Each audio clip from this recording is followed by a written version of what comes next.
You may please have your seats.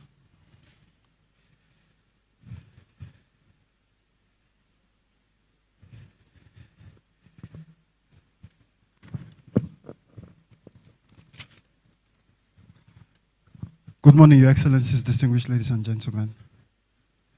This is the Ibrahim Badamose Babangida Legacy Dialogue. My name is Dominic E. Obozua. With great honor, I'd like to introduce the compare for today. She's one of Nigeria's frontline broadcast journalists, winning several awards in the field, including the prestigious NMMA Best Newscaster of the Year in 1995. She's one of Nigeria's most recognizable faces.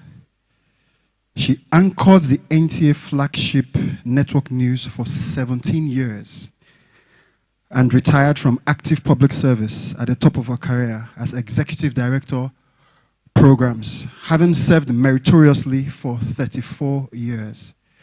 I thought you would give a round of applause for that, please. A multimedia strategist, media consultant, columnist, and author, she's a much sought-after compare at home and abroad, and was the compare at the inauguration of President Yaradua and President Jonathan after. She also compares the inaugural dinner of President Muhammadu Buhari. She's considered one of Nigeria's finest. With another round of applause, please. Please make welcome the extremely distinguished Mrs. Eugenia Abu. I am honored to be here, ma. Thank you. Thank you, Dominic. Your Excellencies, former presidents, former heads of state, Your Excellency, the man of the moment, former President Ibrahim Badamasi Babangida, in whose honor all of this has been put together.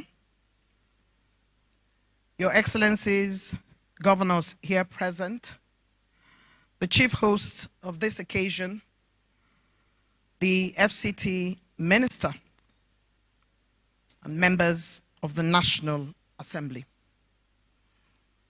We have held our breath to this moment where we'll run through the rest of the protocol, but I'd like you to give a warm Abuja welcome to the very distinguished and the very respected chairman of this occasion, former Vice President Namadi Sambo. He's here with his lovely wife, A sight for sore eyes. Hajia, you're welcome. It's always good to see you. You didn't clap for Hajia. We should clap for her. Members of the Federal Executive Council here present, former ministers, political party heads, presidential and vice presidential candidates here present, heads of international organizations, heads of government and extra-ministerial departments, the convener, Her Excellency Irilu Aisha Babangida, who has gathered us all here together. Her siblings, and I saw them both, Moha is somewhere in the room. It's good to see you, and his brother is also here. All the beautiful children of the former president have arrived here to attend to a matter of legacy, and we're very pleased that they could make it to join us today. Members of the diplomatic corps here present, our speakers, especially our very deeply respected keynote speaker, our very engaging and cerebral panelists that are here, our virtual audience that have joined us, my lords, spiritual and temporal, members of the fourth estate of the room, very distinguished ladies and gentlemen. I welcome you to this absolutely exciting IBB Legacy Dialogue, where we get to talk about Nigeria, and talk about Nigeria in those tones that Nigerians are not used to, in measured and respectful tones. This is a peaceful organization. The Ibrahim Babangida Legacy Dialogue, otherwise aptly titled the IBB Legacy Dialogue, is an important platform for discourse on the trajectory of the African continent. Part of its mandate is to analyze policies within the African continent, discuss development optics, discuss democracy, and profile solutions to address the challenges within the continent. This dialogue, in honor of former President Ibrahim Babangida, who recently turned a year older, speaks to the character of the man whose legacy is deepened and extrapolated by the IBB dialogue, which started last year when he turned 80. From his hilltop residence in Minna, former President Babangida still watches, still listens, and still holds court. The International Conference Center, where we are all gathered today, speaks to the eloquence of his legacy. Abuja as a city speaks to his vision, and women rising above the smoke of violence, politics, and worthy partnerships in governance speaks to his interest in issues of women, as was driven by his late wife, the elegant and most respected First Lady, Her Excellency Mrs. Maryam Babangida. We congratulate our celebrant. Thank you. You may clap. I think it's worthy to clap. We remember her with fondness. We remember her with fondness. We congratulate our celebrant. We're grateful to him for this platform gifted to all of Africa. This year's dialogue is anchored on the upcoming 2023 elections in Nigeria, on security and inclusive democracy in Africa, among other things.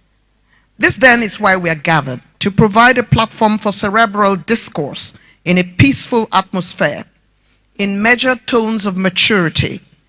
Africa needs a discourse such as this to shine a torch on leadership and policy, discuss the Nigerian experience, and project the importance of individual accountability for how African nations proceed.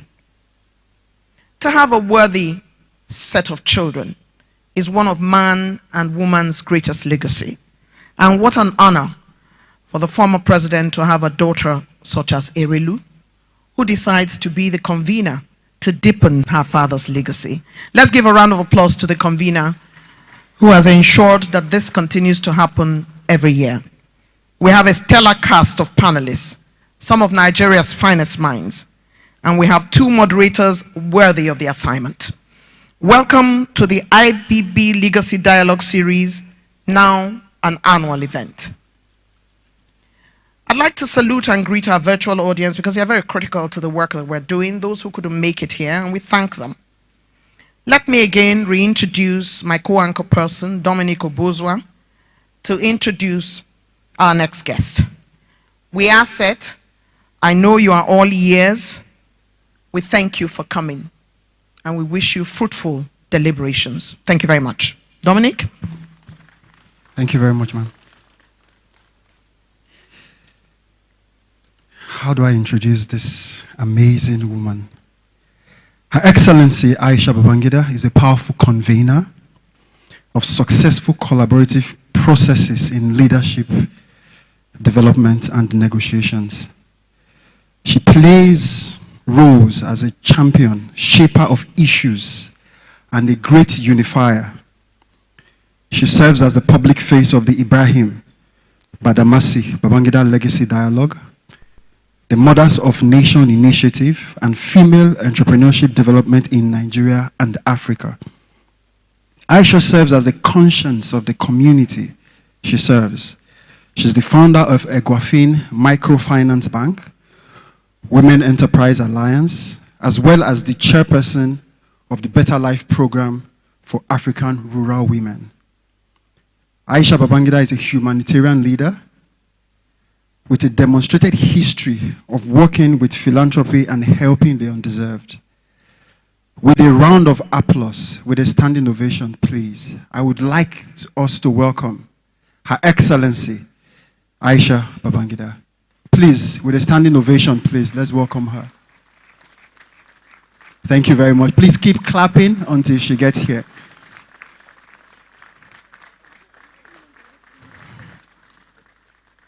It's an honor, ma. Thank you very much.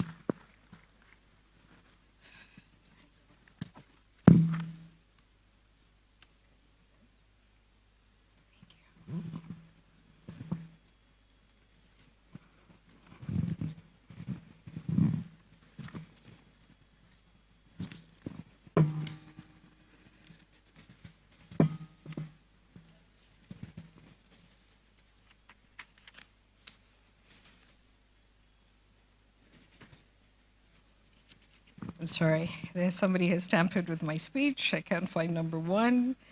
But anyway, thank you very much and welcome. Good morning, everybody. It gives me a great pleasure to welcome you all and to appreciate you.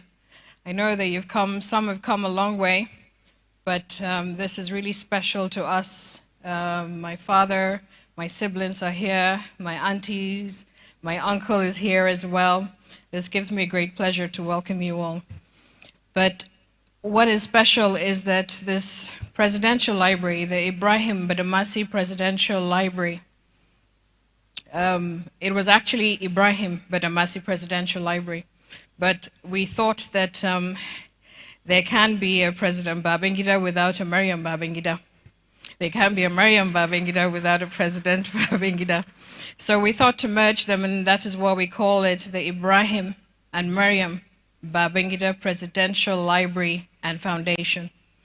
And the works of this library gave birth to the Ibrahim Babangida Legacy Dialogue.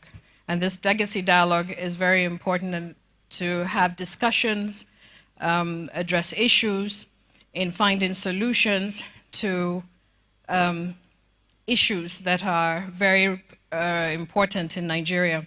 So it gives me great pleasure to welcome you all here. Today is an opportunity to build on the success of last year's maiden edition of the Ibrahim Babangida Legacy Dialogue and to take forward issues discussed there. But more than that, it is an opportunity to build on the wider legacy of progress towards democracy in our great nation. As we consider the pressing issues in Africa's democratic journey. So I would like to thank you all, each and every one of you. He's a VIP and a very special person in our hearts. So thank you so much for making the effort to be here. And everyone involved in the organization of the event for helping to make it happen. I would like to especially thank our chief host, the Honorable Minister, Malam Mohammed Musa Bello, who graciously granted the foundation the use of this beautiful and magnificent edifice built by our president, Ibrahim Badamasi Babangida, to host this year's dialogue. We are eternally grateful. And to my dear father, our dear father, the chairman of the occasion, His Excellency Architect Mohammed Namadi Sambo, Vice President of the Federal Republic of Nigeria, thank you so much for showing us love, for showing us support, and for gracing this occasion. Every time we call on you to do anything in the family and anything to do with my father, you're always there. Thank you from the bottom of my heart. And he comes with this beautiful, beautiful human being, his beautiful wife, Her Excellency Hajia Amina Namadi Sambo, who is a mother to all, a mother to a nation as well. Thank you so much for gracing this occasion, and may God continue to strengthen you. And my love and appreciation goes out to every single person here today, as you're all very important, as I said, and part of our extended family. To my family and my aunties and my uncle, thank you very much. I would also like to extend a warm welcome to our keynote speaker, Professor Ibrahim, as well as esteemed compare and the moderators. And of course, our excellent respondents who bring knowledge, expertise from a wide range of spheres, and in bringing about a wide range of spheres with art, the law, humanitarian, politics. They are an incredible group of human beings, and we're grateful for them for being here. Last but not least, I would like to welcome the presidential candidates and their vice presidents in attendance. They're all here. There is no calling more noble or weighty than the leadership of a great nation. And whoever ultimately takes on that great mantle, our respect and gratitude goes to that person. And hoping that you put, what is very important here for you, the presidential candidate, is that you step up. You step up and put yourselves forward for such an office. Please permit us to give them a resounding round of applause. It is a dear hope of mine that next year's election will not only bring or give us the president and the vice president Nigeria deserves, but also the political contest we deserve. One that inspires our young people to see politics as a noble calling, so that the best and the brightest of our young people will commit themselves to public service.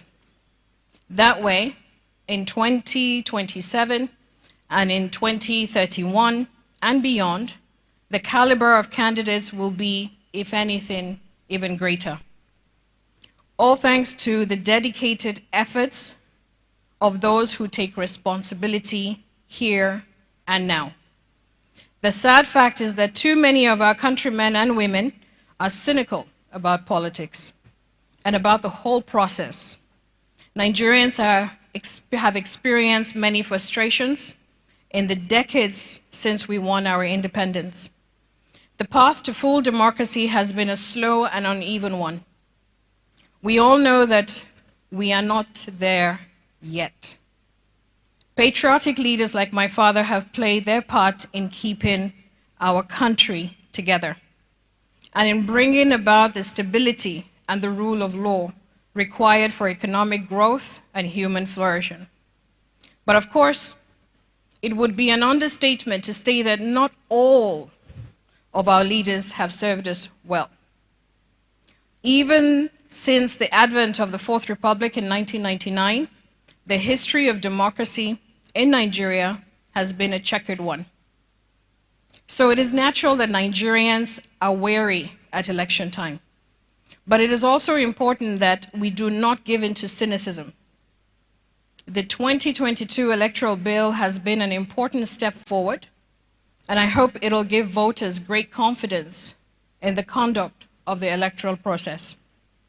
It is important that the elections are not only free and fair, but seen to be free and fair. So transparency is a key principle, along with the integrity and independence of electoral officers, and of course, the judiciary. A strong and independent judiciary is as essential as to democracy as elections themselves, because it is only when voters have faith in the rule of law that they will participate enthusiastically in elections and trust the results. Naturally, there are also concerns about the monetization of the electoral process, because it is important that nobody is able to buy votes or steal an election. But what we must remember, that majority of those who enter politics, whichever party they are motivated by public service and a desire to shape a better future for Nigeria. And of course, it is also the purpose of today's dialogue. There are many wise men and women gathered here today, brought together by the gravitas of one of the wisest heads of all, President Ibrahim Babangida. So this is an opportunity to share some of that wisdom and to educate and inspire a new generation of leaders for our country. Next year's election campaign is a time for party politics. Now is a time for unity, for national togetherness, a time to forgive and forget the quarrels of the past, and to focus on the solutions for the future. In that spirit, I am delighted to welcome you all and to thank you once again for taking part. I look forward to what is sure to be an enlightening and inspirational day of dialogue. Thank you very much.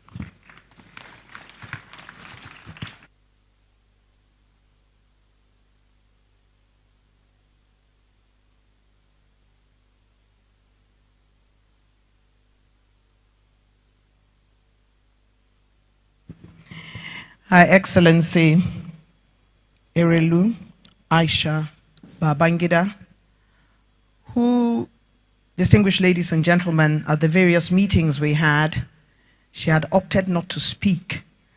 So we convinced her that as convener, she does need to say something. And as convener, didn't she just do extremely beautifully well in setting the tone? Let's give her another round of applause. Do permit me, this is an intellectual dialogue, but we are community people. And I would like, at this point, to say what a great job Her Excellency Mrs. Maryam Babangida did. Her children, very self-effacing, very respectful. Her Excellency Aisha Babangida, Mohammed Babangida in the room. I don't see Halima, but I'm sure that her thoughts are with us here. Aminu Babangida is in the room. I've seen him. It's wonderful to have children who can keep your legacy. I'd also like to ask family members in the room to be upstanding so that we can see you. Family members, I did see Haja Jumai Sambo in the room somewhere. Haja Jumai Sambo, where are you? There she is. The lovely sister of the lovely Mrs. Babangida. Absolutely beautiful. Wonderful to see you as always.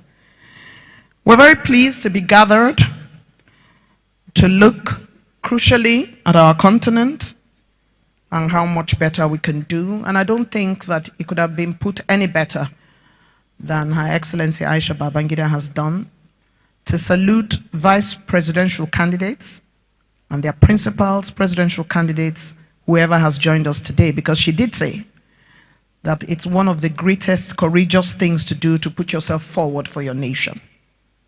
It is incredibly wonderful to have them also be in this room today. I always refer to him as my brother, the chief keeper of a beautiful city, one of Africa's fastest rising capitals, and continues to be in quantum. Abuja's chief keeper, who is here with us today, whose job it is to take care of the FCT, is here. And we're very pleased that he is able to make it. Again, we thank the FCT Minister for being here. Let me introduce a man very much after my heart. A man whose profession is that of ensuring that cities are well built and well kept. And that man is our chairman today. I'd like to re-salute you, sir, because as an architect, you understand what it's like to keep Abuja going. We welcome you and we thank you for joining us. A round of applause for our chair. I return to Abuja's chief keeper, our chief host, and I call him landlord and holder of our FCT dreams. Permit me to welcome to the podium our chief host this morning, the Minister of the FCT, Muhammad Musa Bello.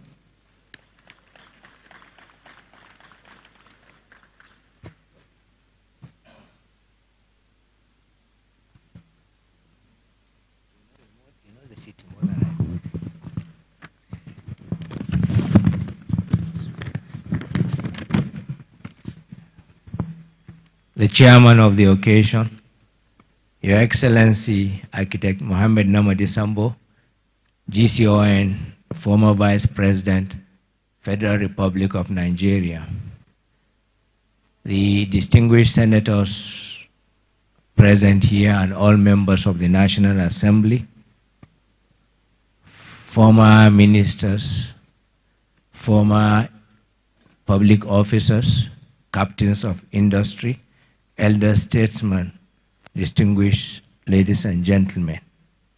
The chief convener, Her Excellency Aisha Babangida, the keynote speaker, Professor Ibrahim, other community leaders, moderators, panelists, distinguished ladies and gentlemen.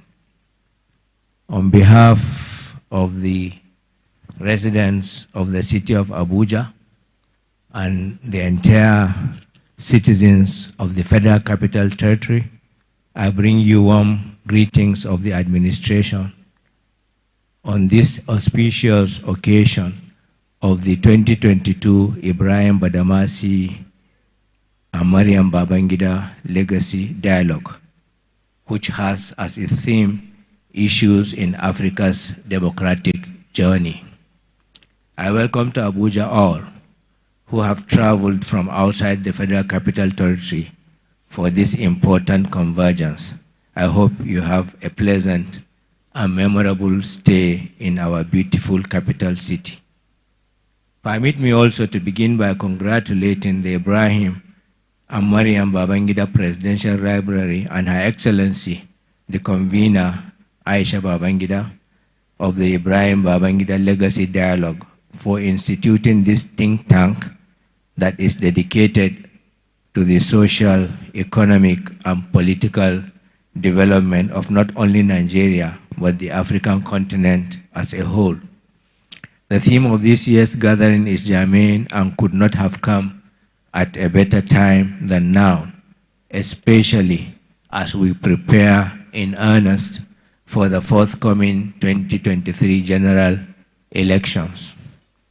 The entrenchment of democracy and democratic values, which have made governments more responsible and accountable to the people, have ultimately led to a better standard of life for citizens across the continent and Nigeria especially.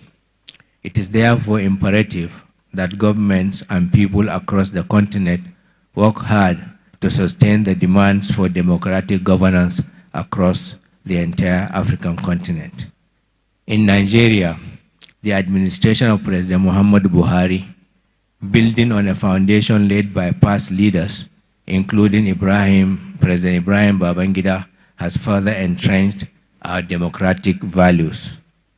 Ladies and gentlemen, the signing into law of the Electoral Act 2022 by President Muhammadu Buhari has far-reaching positive outcomes that will also strengthen the confidence of citizens in our electoral processes, leading ultimately to a more stable polity. It must, however, be mentioned that the responsibility of ensuring a free, fair, and credible election does not lie with the government alone.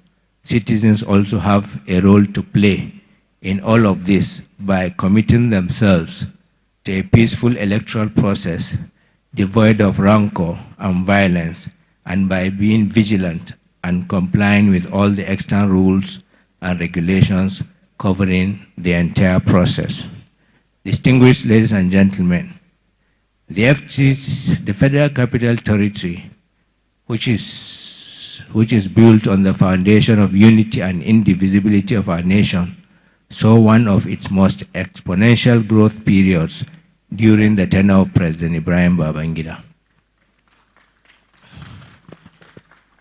With the construction of some of its most iconic landmarks, including, of course, the International Conference Center, where we are all currently seated.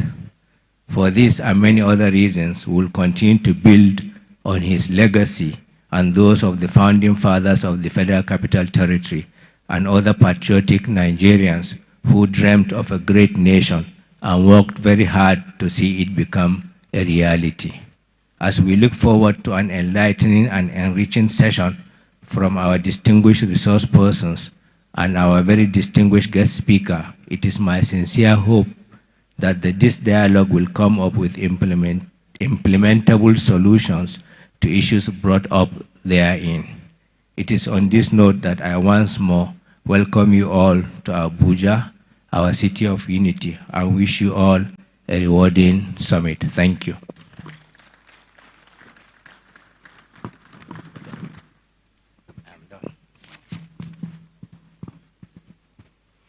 Our chief host has spoken, and some of the most profound things he has said this morning include building on the foundation of former leaders. Again, that is a challenge that seems to be an African challenge. That means that when somebody has put in iconic landmarks, that person deserves some respect of continuity. Indeed, the Minister of the FCT has also said it is our duty to ensure that we have a peaceful electoral process, and went on, of course, to celebrate the FCT, which Abuja started by the man whom we celebrate today in this IBP Legacy Dialogue, and the FCT minister describes his work as providing some of Abuja's most iconic landmarks. We'd like to thank the FCT minister, who is chief host today, for that insightful paper that he delivered. And when somebody gives an insightful paper, what is good to do is to celebrate him again. The FCT minister, distinguished ladies and gentlemen. Thank you very much indeed. Would like at this point to invite to the podium. It is my singular honor and respectful place to bring to the podium the chairman of this occasion, His Excellency, former Vice President of the Federal Republic of Nigeria, Vice President Namadi Sambo, GCON. Give him a warm Abuja welcome.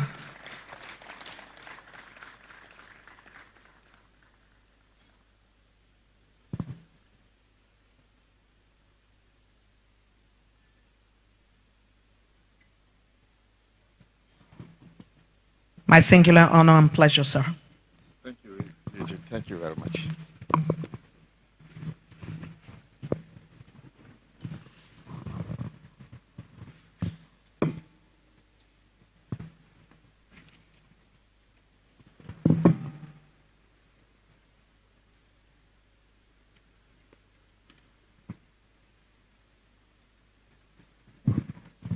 أعوذ بالله من الشيطان الرجيم بسم الله الرحمن الرحيم. President Ibrahim Badamasi Babangida, GCFR, father, President Goodluck Jonathan, whom I understand is with us virtually, former presidents, our chief host, Malam Mohammed Musa Bello, and my dear wife, Haja Amina. The convener, Haja Aisha Babangida, Mohammed Babangida, Aminu, and all members of the family. Honorable ministers and former ministers, we especially recognize you. Ali Kabiru Turaki, Idris Umar, Bashir Yuguda, and the young ladies ministers that are with us this morning. The presidential and vice presidential candidates of various parties here present. The speaker of today, Professor Ibrahim, members of the National and State Houses of Assembly, our elders and friends here present. I want to especially recognize Haji Ajumai. You are welcome. Members of the press, members of the security agencies. I will beg to stand on the existing protocol. It is with esteemed gratitude to Allah subhanahu wa ta'ala that I stand today as the chairman of this auspicious event in honor of a great nationalist and patriot, our father and leader, former President Ibrahim Babangida, GCFR, whose meritorious service to Nigeria remains both indelible and historic. It is indeed gratifying to be celebrated when one is still alive. It is one of the many favors of our Creator we dare not deny. This year's Ibrahim Babangida Legacy Dialogue, put together by the Ibrahim and Maryam Babangida Presidential Library Foundation with a broad theme, Issues in Africa's Democratic Journey, which is unique and apt for several reasons, especially ahead of yet another electionary process scheduled to hold next year in Nigeria. The major focus in today's dialogue are critical issues arising from strategic changes in the 2022 Electoral Act, monetization of electoral process, the conduct of free and fair election vis-a-vis the current security challenges, among other germane issues. The uniqueness of today's event is very significant. From the selection of our keynote speaker to the panel of discussion segment and the audience format providing for both physical and virtual presentation with live transmission in television and internet streaming for local and global audience. I believe this will provide for inclusive participation that will further enrich the conversations and perspectives and further shape divergent opinions on the issue in Africa's democratic journey. Your Excellencies, distinguished invited guests, ladies and gentlemen, while I don't intend to preempt the presentation of our erudite speaker and panelist of today's dialogue, I have no doubt in my mind that political stability in Nigeria's democracy is as strategic as stability in Africa's democratic journey. Since the return of democratic rule in Nigeria in 1999, we have witnessed 6 successful elections, which is a clear indication of how acceptable democracy has become as the best method of governance in our dear country. Our democratic institutions have continued to be strengthened, while more Nigerians have continued to participate in the process, either seeking to lead or as active participants to elect their leaders at various levels of leadership. It is indeed exciting to note how several African countries have stabilized the process of elections on the continent. In December 2020, I led a 90-member delegation of the ECOWAS Community of West African States, ECOWAS, observer mission to Niger Republic to observe its presidential and parliamentary elections. And I'm pleased to inform you that the outcome of the elections were not only impressive, but clear departure from the sit-tight syndrome of some of our past African leaders who never want to cede power through democratic process. Similarly, recent elections in Kenya and some parts of Africa are also established evidences of our democratic journey as a continent and how democracy is taking firm roots in Africa, but not without peculiar challenges. As we approach the critical stage toward the 2023 general election in Nigeria, it is important to use this opportunity to call on all political parties and indeed candidates and other key stakeholders to adopt issue-based campaigns. We must all shun the use of hate or foul language and mudsliding to avoid overheating the polity. A peaceful, free, and fair election next year will definitely mark yet another important milestone in our march towards sustainable democracy, peace, and development of our dear nation. While we encourage our people to actively get involved in the process by exercising constitutional rights, the election umpire, that is the Independent National Electoral Commission, INEC, should ensure adequate voter education and sufficient preparations for hitch-free elections. Next year, by the grace of Almighty Allah, we shall witness another transition from one democratically elected government to another, inshallah. Nigeria must continue to get it right as a positive example for other countries in West Africa and indeed beyond.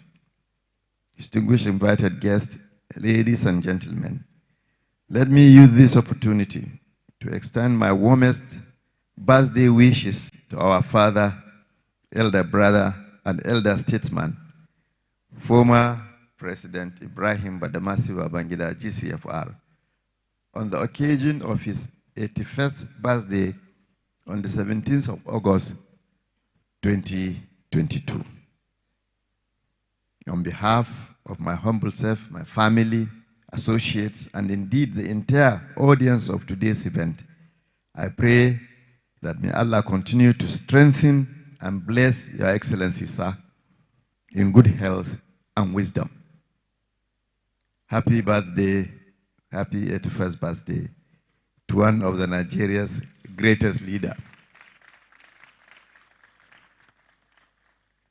And to our late mother, Haja Maryam Babangida, may I please request that we all stand up for a 1-minute silent prayer for her.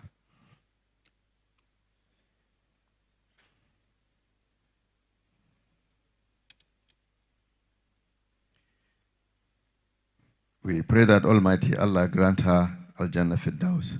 Amen. Please be seated. Before I end this remark, let me urge our audience to pay rapt attention to the presentation of our erudite guest speaker, my brother, Professor Ibrahim, a great experienced scholar, and indeed our eminent panelist. I'm certain that they will bring to bear their wealth of experiences and different perspectives on the issues at stake. I also wish to thank the organizers of today's event, particularly Her Excellency Hajia Aisha Babangida, the Chief Executive Convener, for sustaining the legacies of one of Africa's foremost leaders over the past years.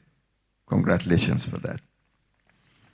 I congratulate the entire team for these commendable and sustained efforts. I thank you all for listening, and may God Almighty continue to bless us and bless the Federal Republic of Nigeria. Assalamu alaikum.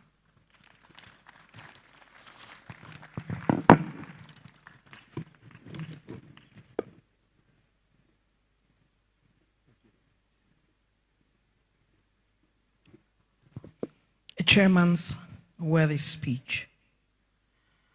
High points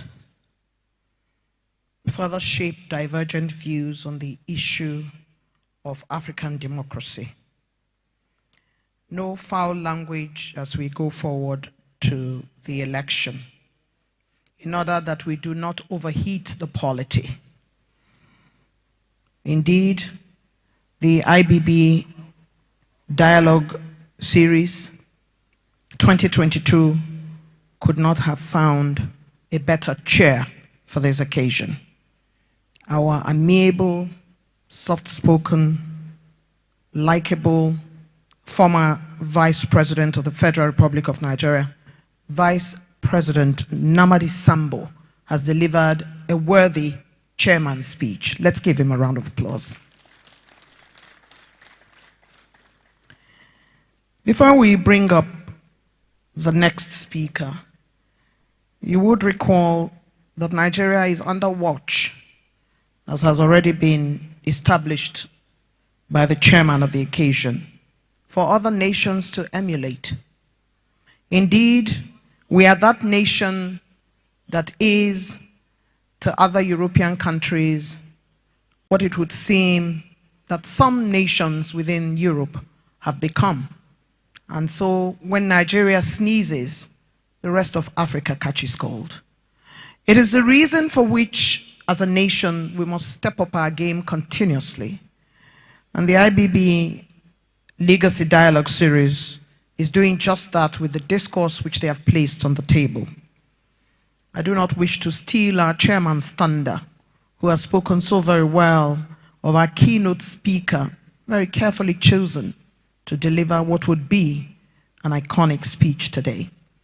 There has to be a measure of maturity.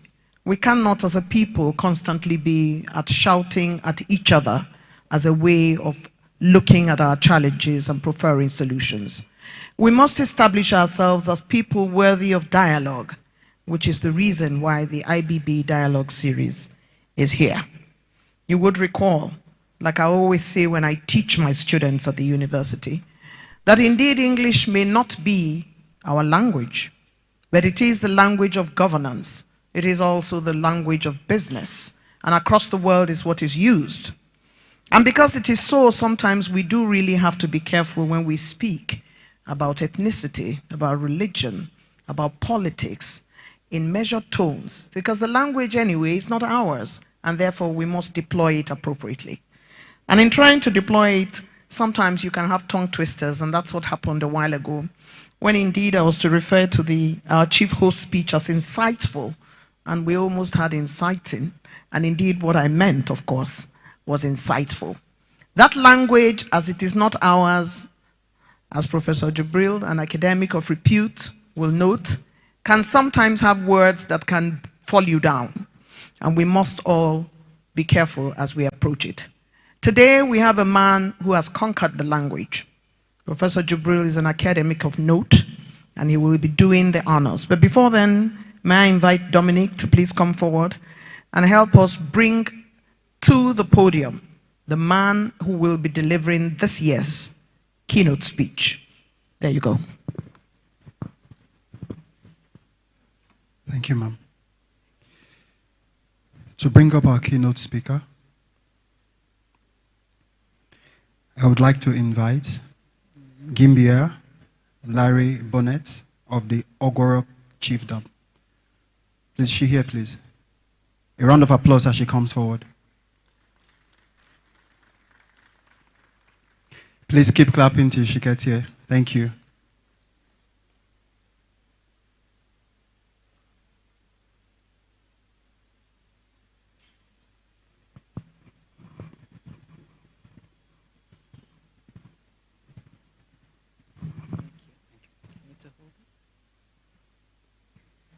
Good day, ladies and gentlemen.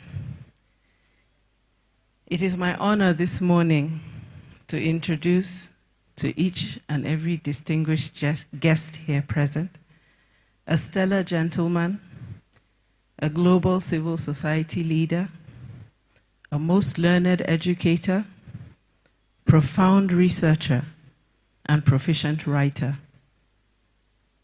This erudite senior fellow with the Center of Democracy and Development has excelled in his field of endeavor, having begun with a Bachelor of Political Science at the Ahmadu Bello University, my alma mater, and culminating his studies in politics at the prestigious Institut des Études Politiques, Bordeaux, France. He has since served in various capacities in the academia, namely acting head of the Department of Political Science, Ahmadu Bello University, Deputy Dean, Faculty of Social Sciences, Ahmadu Bello University, Associate Professor, Political Science, Ahmadu Bello University, and Research Professor at the Institute of Federalism, Fribourg, in Switzerland. He has executed roles such as being the founding Nigeria Country Director for Global Rights, the National Convener for the Citizens Forum for Constitutional Reform, the Chair, Global Call for Action Against Poverty, and Director of the Center for Democracy and Development. He has made immense contributions in regional electoral reform. He has championed advocacy for constitutional reform and facilitated the strengthening of civil society in Nigeria as we know it today. His literary works abound in refereed journals, and he has also sat on many an editorial board. A reputable consultant in the development space, he has spent upwards of 3 decades supporting institutions such as the Ministry of International Affairs, Ministry of Internal Affairs, the National Institute for Polity and Strategic Studies, the Institute of Security Studies here in Abuja, the Presidential Committee on the Northeast Initiative, the National Broadcasting Commission, the World Bank, UNDP, and DFID. Please kindly join me to welcome with a worthy applause the keynote speaker at the 2nd Annual IBB Legacy Dialogue, today, August 25, 2022, currently the Director, Center for Democracy and Development, Professor Ibrahim. You're welcome, sir.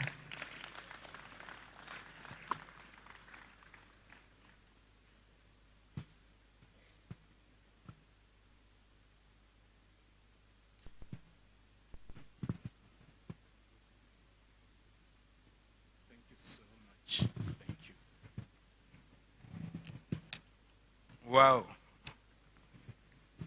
Couldn't quite recognize myself in the citation, but I'm here, and it's really a privilege as well as a pleasure to be here, because democracy, as we all know, is the profound goal we want to get to. And to get there, we need to talk. We need to dialogue. First and foremost, the chairman of this occasion, Vice President Namadi Sambo, the chief host, Minister of the FCT, the convener, and all other protocols as laid down by earlier speakers. I must confess, when I got a call to come and give this keynote address, I first thought it was a mistake when I was told what the occasion was for. And the reason I thought was a mistake is that every week I say what I think, and essentially for the last 40 years, much of my life has been in combating military dictatorship. What I told the person who called was that they should do their due diligence, look at what I've been writing and saying, and they may discover I'm not the appropriate person to give this address. The response I got was they've already done their due diligence, and they wouldn't pick a keynote speaker without due diligence. And on the basis of that, I said, fine, I will come. And of course, the foundation bears full responsibility for everything I say wrong, and I take the credit for everything I say right.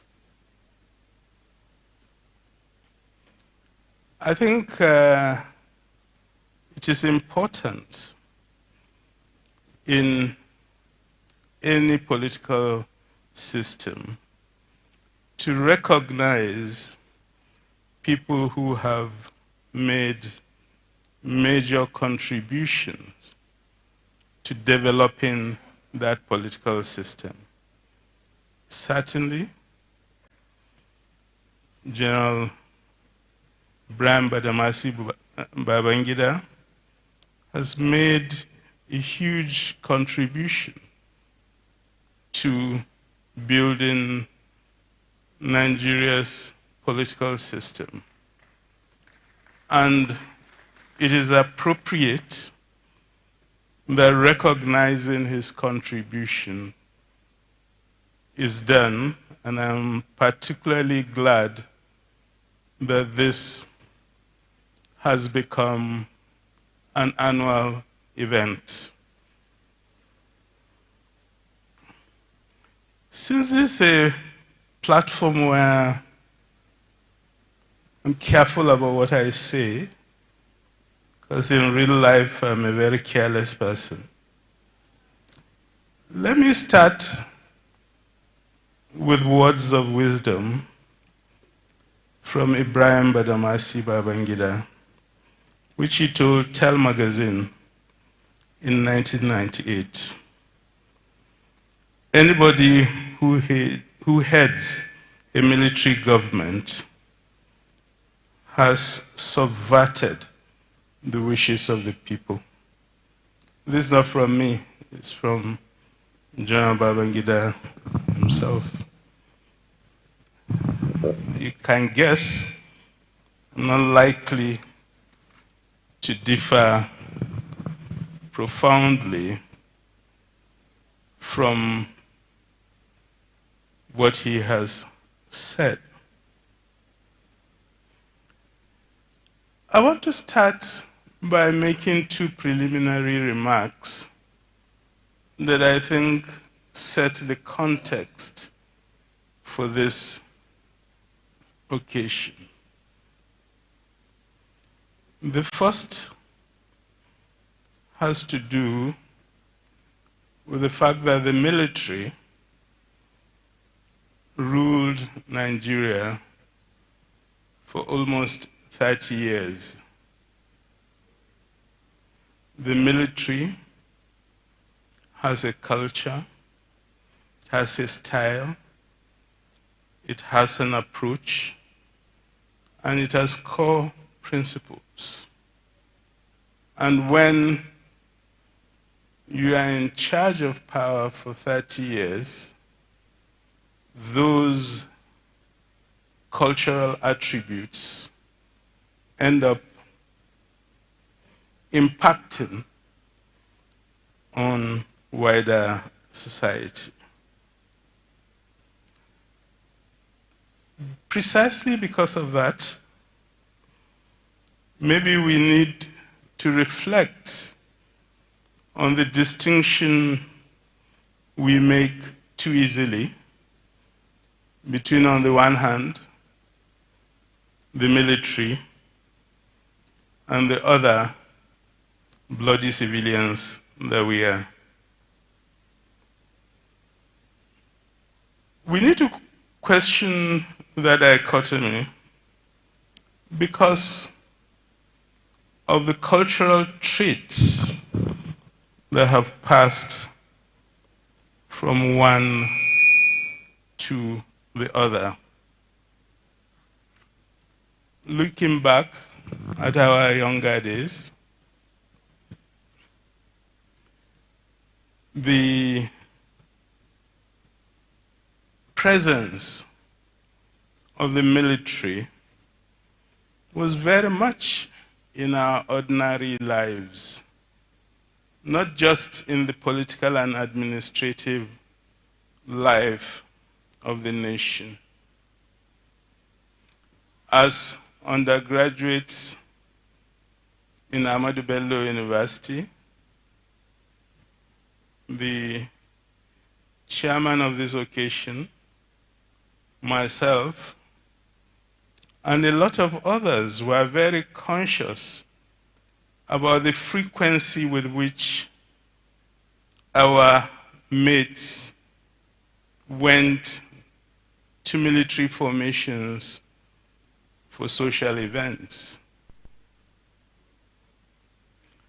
The best discourse were in the mess. The most beautiful girls went there. And a lot of our colleagues had to learn to navigate in military society. Luckily, both the chairman of this occasion and myself were nice young men, and we never indulged in any of those things. That's a formal denial. But we knew everybody else indulged. And I think, looking back at some of the things that happened in society, one of the things that struck me was this idea of applying starch to your clothes and pressing it so that the starch shows the ends very well. This is something we saw soldiers doing, and we all started doing that. The culture of social life, centralization of authority, intolerance of critique. All these are things that today characterize social and political life in this country. And 22 years into the Fourth Republic, it is very interesting when I look at my columns every week, the words I used to describe the military in the 80s and 90s are the same words I use to describe the political class today. They are very intolerant. They are not civil in their relations. They don't tolerate competition. They don't accept challenges. They resist democratic rules.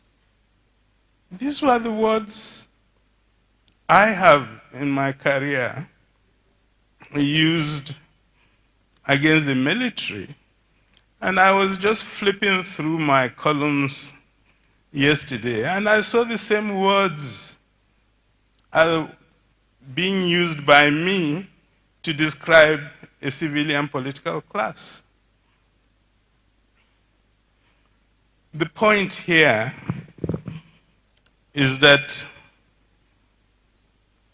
30 years has had an impact, and while we may not be very conscious of that impact, it is showing in our behavior, and behavior we know is always learned. This is, of course, a criticism of my own life as an intellectual, where I've always tried to make this distinction between dictatorial military on the one hand and civilian democrats on the other. The second preliminary point I want to make relates to the legacy of the person we all call IBB. Looking back over his regime, what strikes me today is the constant effort to identify and to use Nigerian expertise in addressing the governance challenges we face. Frankly speaking, it's difficult to find any regime in the history of this country that has used Nigeria's intellectuals as much as he did.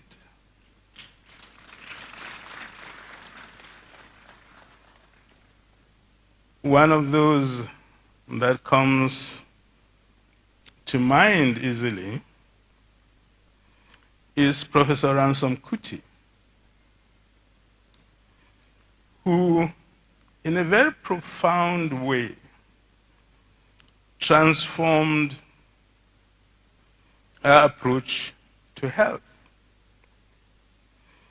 with a focus on preventive medicine, with a focus on grassroots, with a focus on inoculation and vaccination at the base, with a focus on health technology to ensure you reduce the quantum of people who get sick. These are today accepted as key or fundamental elements of health systems. But in 1986, it was revolutionary. The system it developed, if it had been sustained, would have created a health system that today we'll be all proud of. And it's interesting that after his service in government, he went to the World Health Organization and developed this. And if today this is a policy framework promoted by the World Health Organization, it's because that medical doctor was discovered, his talents recognized by the IBB regime, and he was given the opportunity to shine. The second point on this issue of recognizing talent has to do with getting our politics right, transmitting into Nigerians the culture of democracy. As a political scientist, I'm aware that the Political Bureau report 1986-87 remains best analysis of the ills of Nigerian politics. In any case, a lot of the authors were my teachers and senior colleagues in the university. The transition program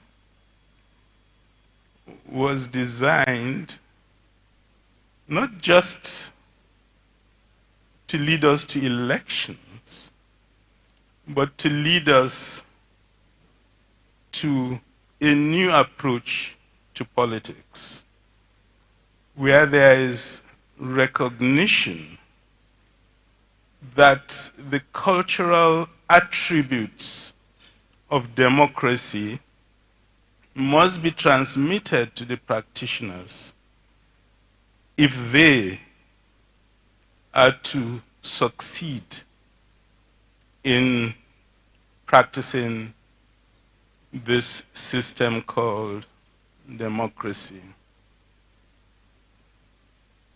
Again, looking at my work,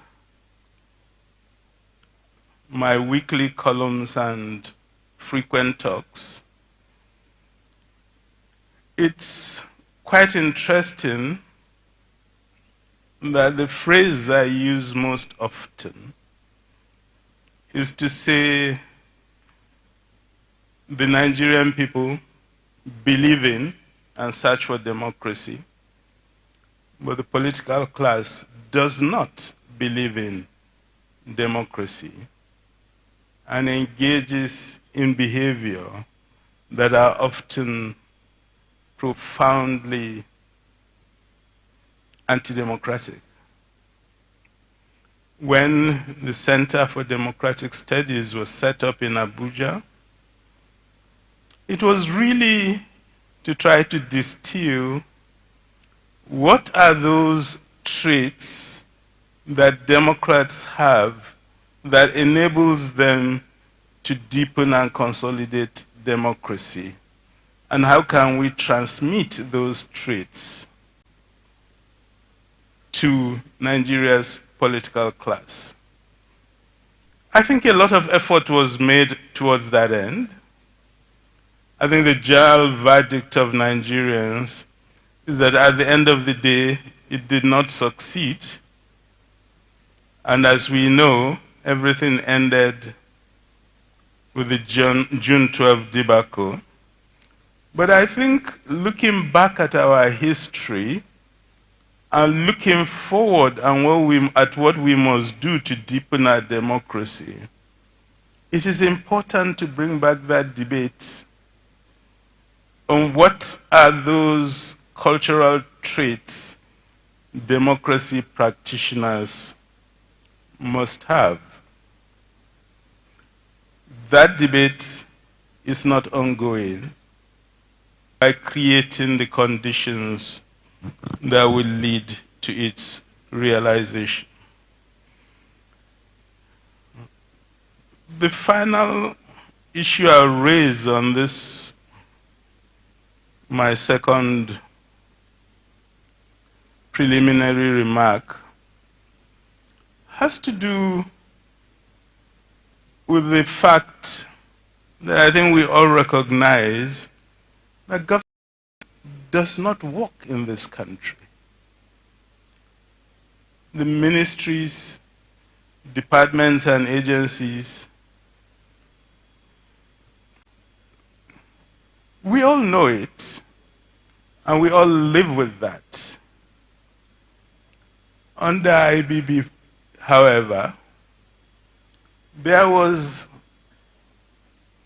were questions posed.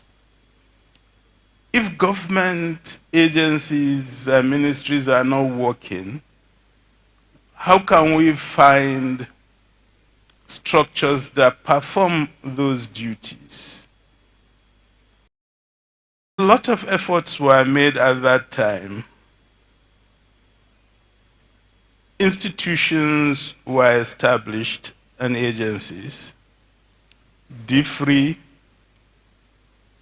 NDE, NALDA, MAMSA, that essentially were performing the work of the ministries of works, of agriculture, of industry, and of information.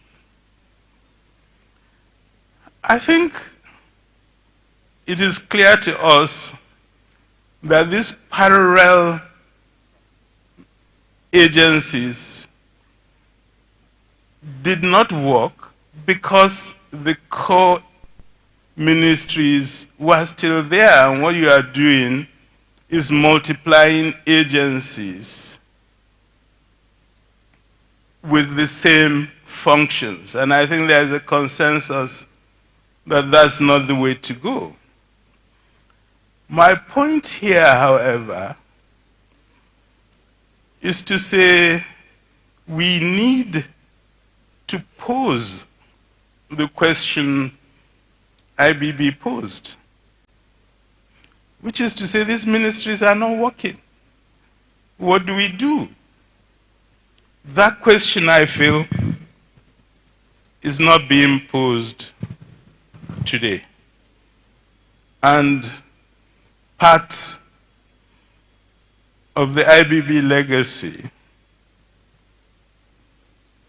is to place in our minds and in our thought processes the important decision of asking ourselves whether we're asking the right questions. You can't get answers if you are not posing the right questions. You may pose the right questions and not get the right answer, but at least acknowledging that these are the questions that need to be addressed is an important step in getting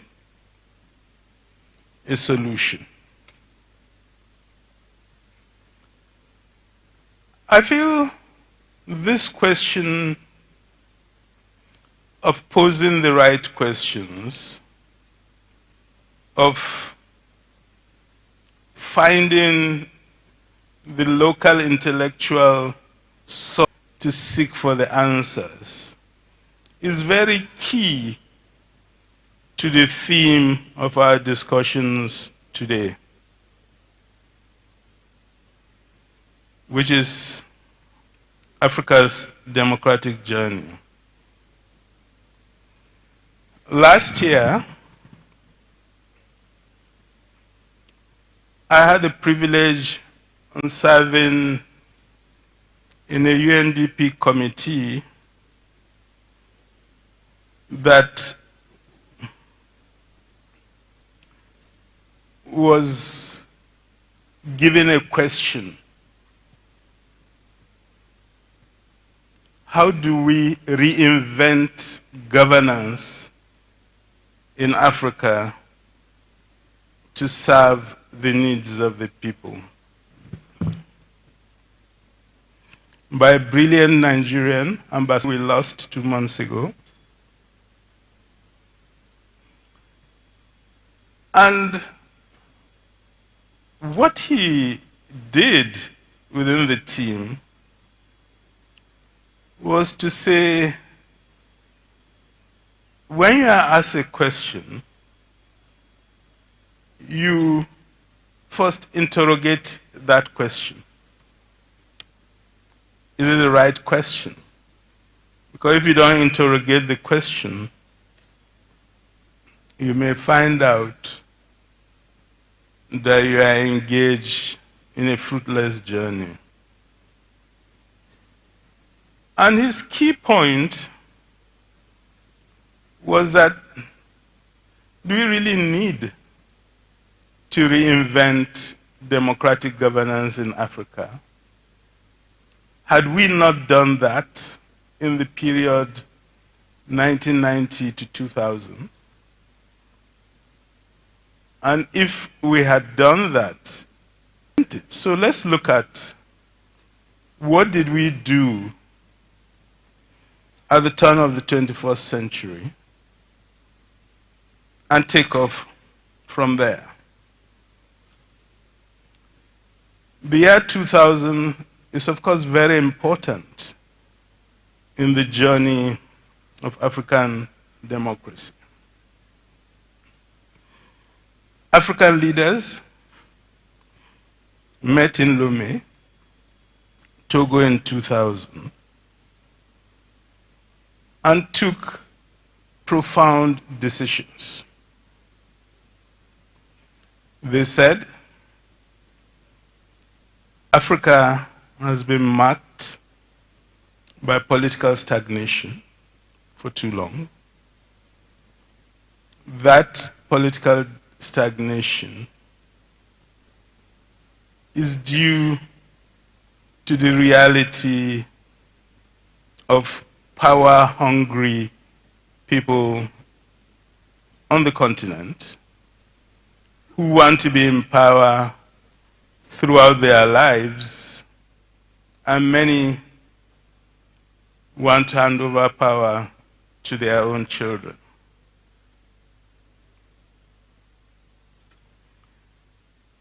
The Lomé Declaration of 2000, signed by all African leaders,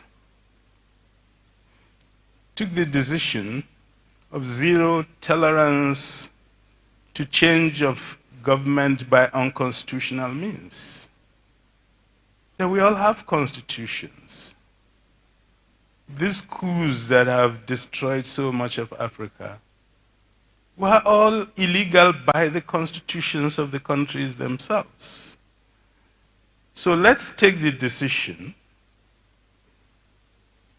that we change our ways as African leaders. As part of that process, the transition was done from the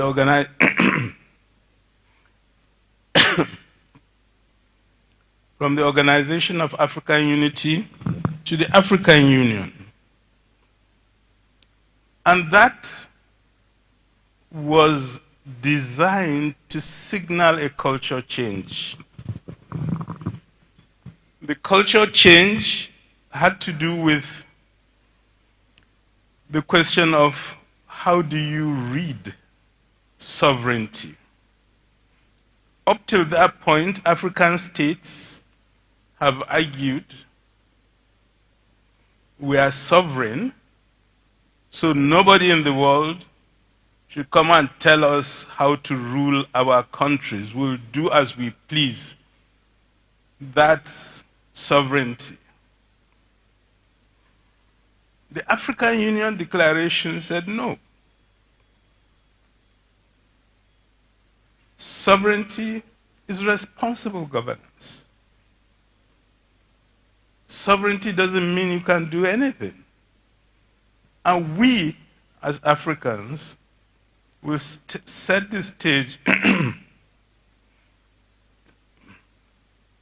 Sorry, can somebody give me a bit of hot water?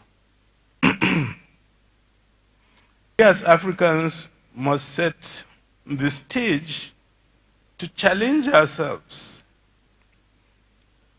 No, hot water. I can get it from one of the tables. We as Africans must challenge ourselves. If somebody carries out a coup, thank you. No, that's fine. That's fine.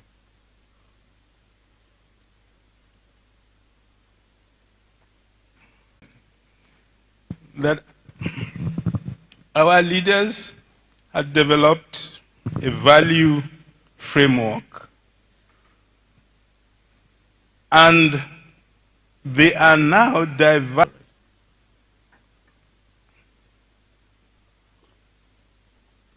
So the point we implement them.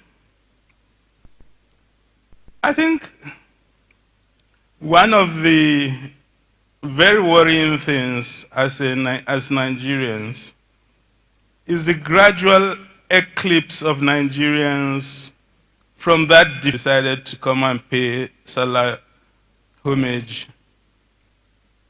to our president. Went to Daura and sat there for 4 days. The emir got worried and said maybe he's looking for a chieftaincy, so they gave him one. What was that for? It was to go back home and declare that he will change the constitution, and because he's only 80 years old, he still has long periods of rule ahead of him. Nigeria didn't say PIM because we are too polite. Contrast that with 2005. And steps in the absence of the president. What did Obasanjo, who was then the chair of ECOWAS, he went to Lomé, and the rules we set for ourselves matter. And if you want power, you can go and contest in an election. And he said, yes, sir, and stepped down. I remember I wrote very flowery tributes to President Tanja and President Obasanjo at that time. That was 2005. What happened? 5 years later, 2010, Tanja's tenure, second term, has ended in Niger. Niger has just discovered crude oil. And he had this curious logic that with crude oil now, we can't trust anybody but him to conserve the resources of the nation. So he'll do tenure elongation and continue. What did Africa do? What did West Africa do? ECOWAS, for the first time in its history, took a bold decision and announced they no longer recognize Tanja as the president of Niger. The African Union followed suit.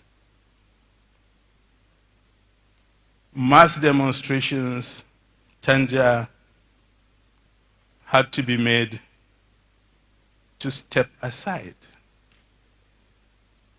My point is that from 2000 to 2010, there were real efforts to live by the principles we had enunciated for ourselves.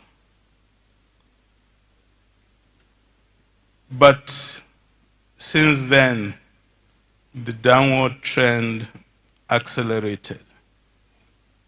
And by the end of last year, we've had 25 coups d'etats in 15 African countries. And that's where we are.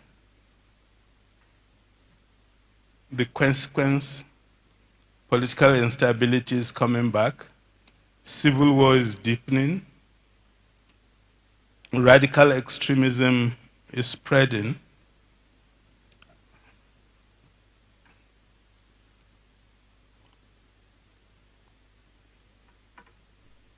and increasingly, democratic governance, and in fact, all forms of governance are being challenged in many parts of Africa. And democratic regression has become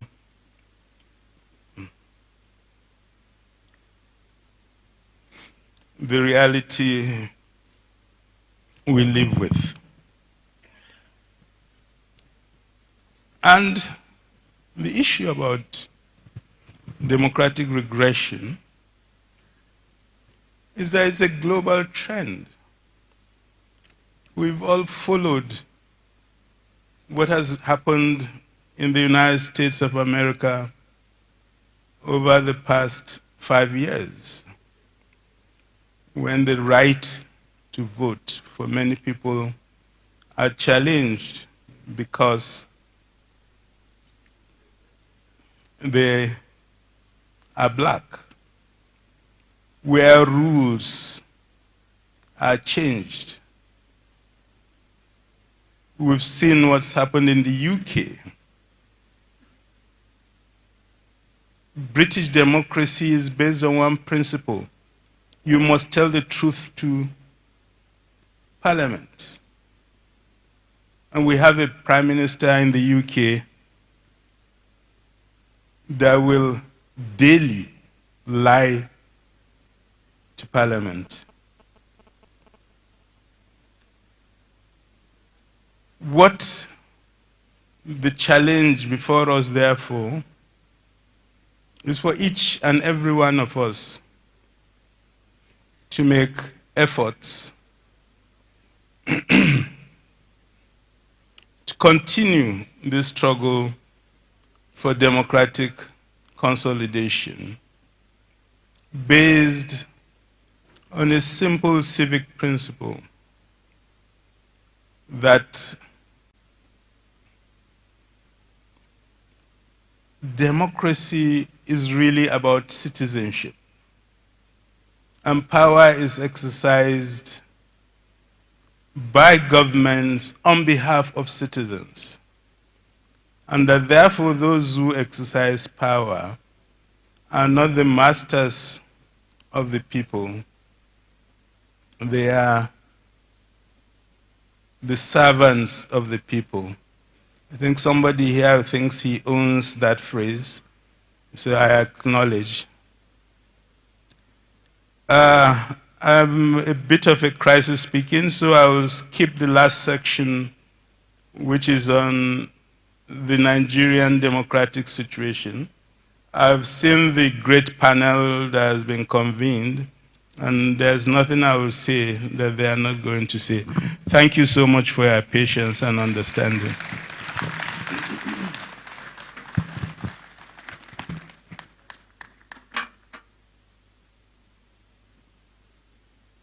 Please, another round of applause for Professor Ibrahim, our keynote speaker.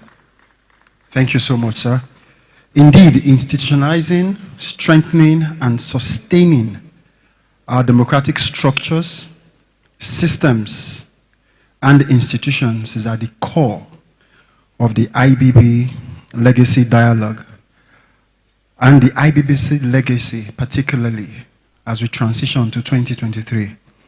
We thank Professor Ibrahim for a very germane presentation. Please, another round of applause for him.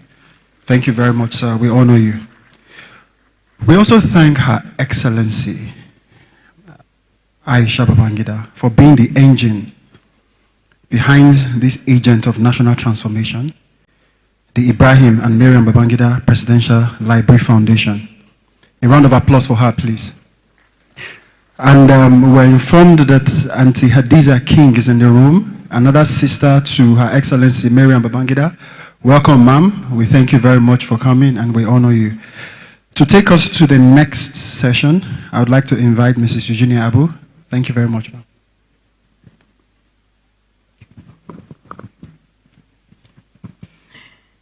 Your Excellency, the chairman of this occasion, and his lovely wife, who is here with him. And I recall when he delivered his chairman's welcoming speech, he remembered always, as he does, to say, and my wife, who has come along with me. It's beautiful to see. The voices of women are rising. It's important to remember that that is part of the IBB Legacy Series going forward. There will be a gender agenda. We have gathered here, of course, today for the purpose of looking at how elections are conducted, what are the better ways to push them forward on the African continent, with a special note for the 2023 elections. For Nigeria, and Professor Jubril, as always, has doubled down into the issues that we need to pay more attention to as we make our journey to 2023. I can see many former governors in the room. I did see former governor of Niger State. The chief servant is here. I also see Majal Mustafa is here. I see the vice presidential candidate of Labour Party is here. The distinguished members of the top table, including our very respected senator representing Niger State. It's good to see you, ma'am. Former First Lady of Niger State, Ajia Bola Shagaya, is also in the room. And many other distinguished personalities who have dotted the landscape of such a beautiful event as we have today. Everybody is distinguished in their positions, personalities, and where they are sat.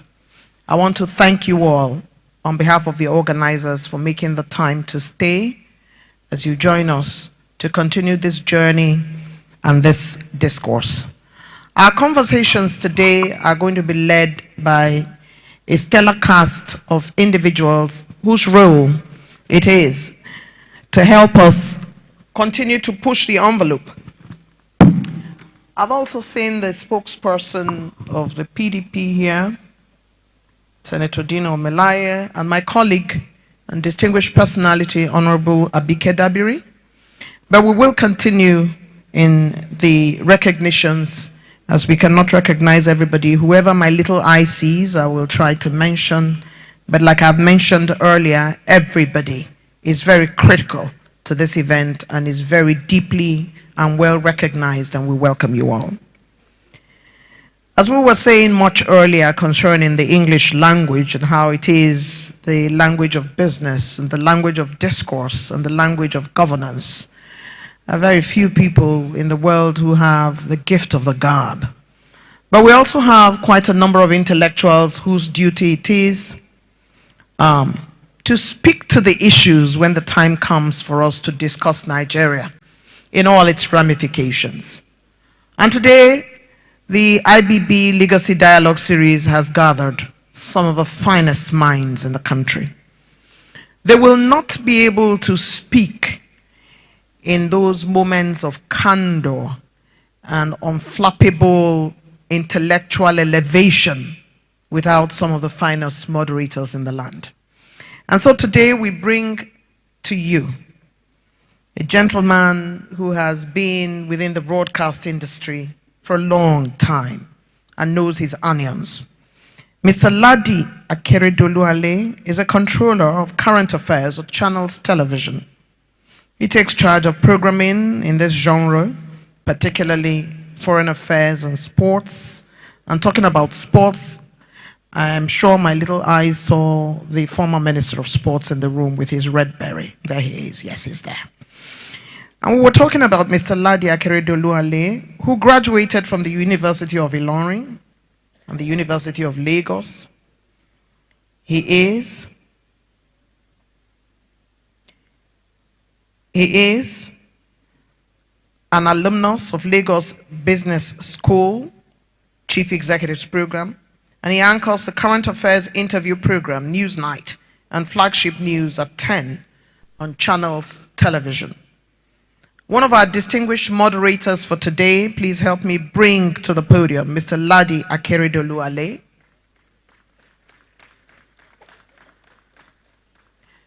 And as he makes his way to the podium, he's not alone.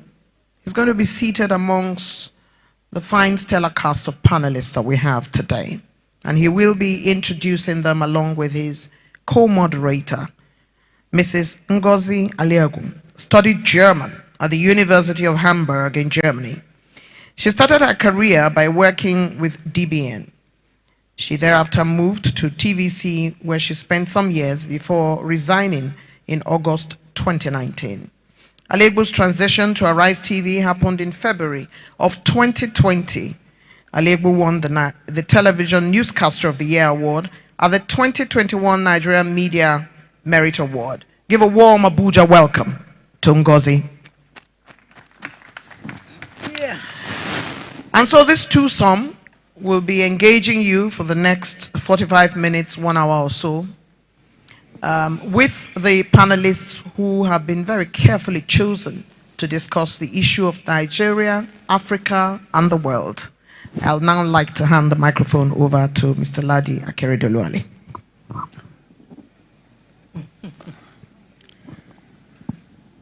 Thank you very much. Thank you very much.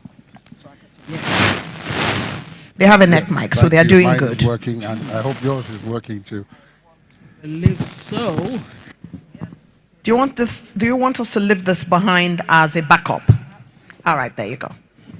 Good afternoon, distinguished ladies and gentlemen. Let us stand on the existing protocol. All our important invited guests and members of various political parties, distinguished stakeholders, members of the media, and distinguished ladies and gentlemen, welcome. As you've already been told, we won't waste your time. This is a panel discussion which is to highlight key aspects of the sub-theme under the general theme, issues in Africa's democracy, the journey so far. And in that regard, we have a distinguished panel. Ngozi, you want to start? Yes, indeed. And like you said, the theme for this great event is Africa's democratic journey. But you can be sure that it will be narrowed down to Nigeria. I mean, you can't talk about Africa without talking about Nigeria. And since it really is the motherland, you know, our major concern, of course, is Nigeria. If we can get it right in Nigeria, you can be sure that the rest of Africa will have no choice but to follow suit. And our job is to moderate and find out from our panelists exactly what the way forward for Nigeria is. And that's what we're hoping can come out of this panel discussion. So permit me to start reading out in alphabetical order. The first discussant, Miss Adora Onyechere. Please welcome her to the stage. Please welcome her as she takes the stage. Thank you very much. And second discussant, Alhaji Al-Qasim Abdul Kader. Please put your hands together for them as they take the stage. Thank you very much. Ladi. Indeed, we're also expecting to be joined by Professor Epiphany Azinge. I've seen him already this morning. Please join us on stage here, as well as Eyina Nwigwe. Most people would know him most recently for his role acting as our principal figure, General Ibrahim Babangida. Eyina is here in person. Eyina, you're welcome. Ladi, could anybody better really have played that role? I mean, with the stature and everything. He looks like him. Please. Please take your seat. Thank you very much. You're welcome. You're and welcome, the next Alaj. discussant is Gbenga Ogumefun. Mr. Gbenga Ogumefun. Please put your hands together for him as he takes the stage.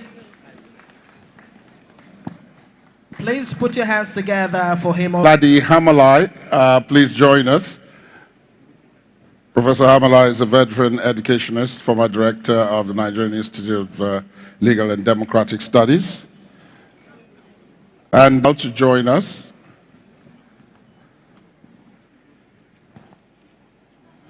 I think you have the... Right, I have the next two. Let me bring to you Professor Ikechukwu. Please put your hands together for him. You know, it will really help if we hear that Professor Ikechukwu and Mr. Olusoji Adeniyi. Please put your hands together for all our panelists this beautiful afternoon. And there is no better, group of panelists or set of panelists than we have lawyers, we have people with, jurists, background academicians, in finance, in politicians, banking, who will actually not just reel out the problems that, Nigeria has faced in over 5-6 decades, actually. But really, more importantly, is how do we chart a new course for Nigeria? Will the solutions come out from this panel? We're looking forward to an exciting time with the panelists who are going to be discussing quite a number of issues, from the judiciary and democracy, of course, to economy, to gender inclusivity or inclusiveness, to the monetization of Nigeria's democratic process.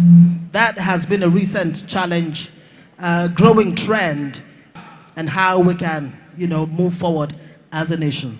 Thank you very much. Allow me to also recognize one of our panelists, Mr. Soji Adeniyi. Thank you so much for joining us. So we now have the full house, Ngozi. Yes, indeed. We do have the full house. And but before we start, perhaps we'll just like to inform our panelists of the pattern that this will go in order for us to manage our time most effectively. Each panelist will get to speak to a particular area of the sub-themes, and we'll get an initial 3 minutes to address that. And then when we've gone round, we will also give an additional 90 seconds for any further comments in respect of what perhaps another panelist had raised or which another panelist might want to raise with respect to what has already been said or in relation to a different subject other than that which you addressed at the opening remarks. yes, indeed. And Ladi, because the time is fast spent, we might not have 3 minutes for each, for their introductory remarks. Let's pin it down to 2 minutes, and then another minute for an additional comment. What do you think? I already see some of the panelists chuckling. I don't know how well that will go down, but we'll try. We'll try and see. We'll try. Yes, and like we cited earlier, 8 sub-themes for discussion for our panelists this afternoon, from issues arising from the 2022 electoral bill, the monetization of the electoral process, campaigning around issues and policies, internal security, and free and fair elections. Now that one is an issue that has been a source of concern for many Nigerians, both at home and abroad. How do we secure our country enough in a way that people will go out there come 2023 to cast their ballots? Then, also, of course, democracy and basic freedom in Nigeria. Yeah, that's right. Yeah, one of the sub-themes. Judiciary, and I'm so glad we have Professor Epiphany Azinge here. He'll be hopefully addressing the issues of judiciary and the elections. And of course, another sub-theme is towards an inclusive democracy. Finally, voter education and citizens' participation in the electoral process. Because, hey, after all, what is democracy without the citizens' participation? Laddie. Indeed. And perhaps we should start with the sub-theme that perhaps relates to what many might refer to as the existential threat and the challenge that we face at the moment. And that's what has to do with internal security and ensuring that the free and fair election process takes place. In that regard, let me ask Alhaji Al-Kazim Abubakar, Abdul Qadri, I beg your pardon, to kick this panel discussion off. Thank you. Yes, please. Hello. Please go on. Distinguished ladies and gentlemen, is my mic on? Can we hear? I think you should pass the mic. Distinguished ladies and gentlemen, good afternoon. Internal security and the 2023 elections. I would like to start by posing this question. If I were to ask everyone in this room if you know one person that has been kidnapped in Nigeria, I'm sure almost all the hands in this hall will be up. Am I right? Yes. I think you should ask. Please, by a show of hand, if you know one person who has been kidnapped in Nigeria, please, I would like you to raise your hands up. If you know one person who has been kidnapped. As you can see around the hall, there's a plethora of hands up. What this means is that we are a nation in crisis. To further buttress how much of a crisis we're in, the Nigerian army at the moment operates in 34 states of the country. It means they have taken over the work of the Nigerian police, and they are the ones who are keeping law and order in several states of the country. Now, this does not spell well for us in terms of internal security. This does not spell well for the 2023 elections. What it means is that several of the population of the country will be disenfranchised from participating in the election. Not only will they be disenfranchised, it means that a lot of people now in Nigeria are unable to go about their lawful everyday activities. The journey to Kaduna takes just a little over 2 hours, but it's very difficult now to travel. A lot of people will have to travel to Kano and go there by road. If you look at the map of Nigeria, the southeast is inundated by sit-at-homes on Mondays, by IPOB. In the north central and northwest, we have the issues of rural banditry. They have taken over large swaths of forest between Shiroro in Niger to Beningwari in Kaduna State, all the way to Zamfara, Katsina, and Kaduna State. When you go to the northeast, for the past 12 years, we have been fighting an asymmetrical warfare in that particular region. The northeast and Lake Chad region. So when you look at the map of Nigeria, you'll see that we are a country at war. Now, what are some of the issues that are causing this? We are yet to fine-tune a strategic security policy. We do not have a cohesive strategic security governance strategy to be able to deal with some of these issues. And why do I say that? If you look at the synergy between the various security arms, you'll discover that it is almost not there. The DSS is not cooperating with the army is not cooperating with the Air Force is not cooperating with the police, and so on and so forth. So this great synergy is lacking, and that's why we have some of these issues that we are faced with today. If you look at also security budgeting, defense budgeting, in the last 7 years, we have spent approximately 8 trillion naira in defense spending. That is a humongous amount of money. We have huge opacity in the security defense sector. We have corruption in this sector. We're unable to account for most of the monies that we have budgeted for security in Nigeria.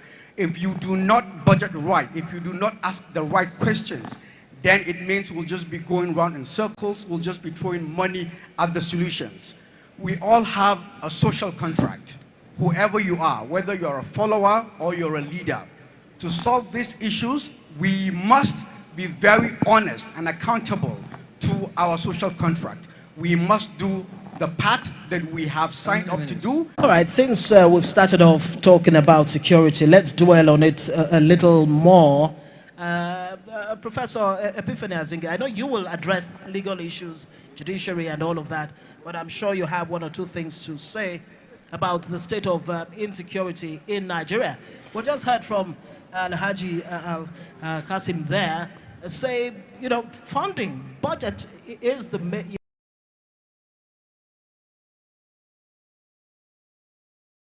war against insecurity.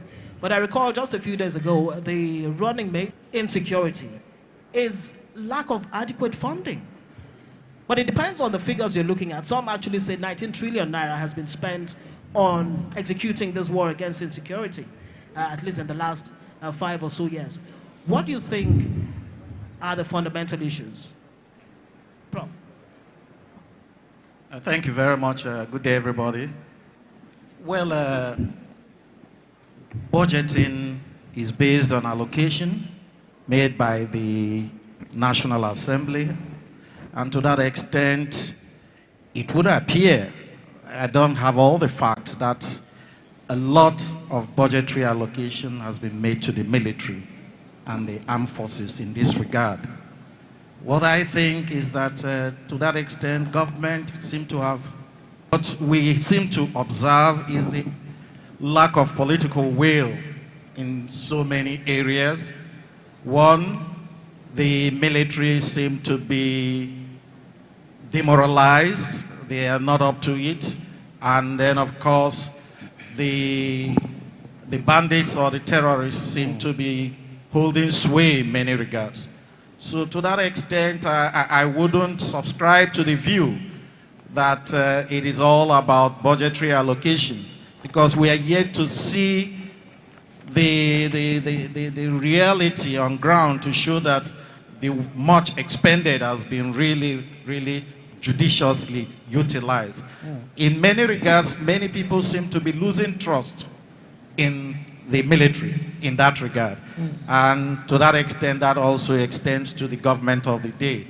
So we urge that there should be real political will on the part of government to make sure that the issues of insecurity are properly addressed.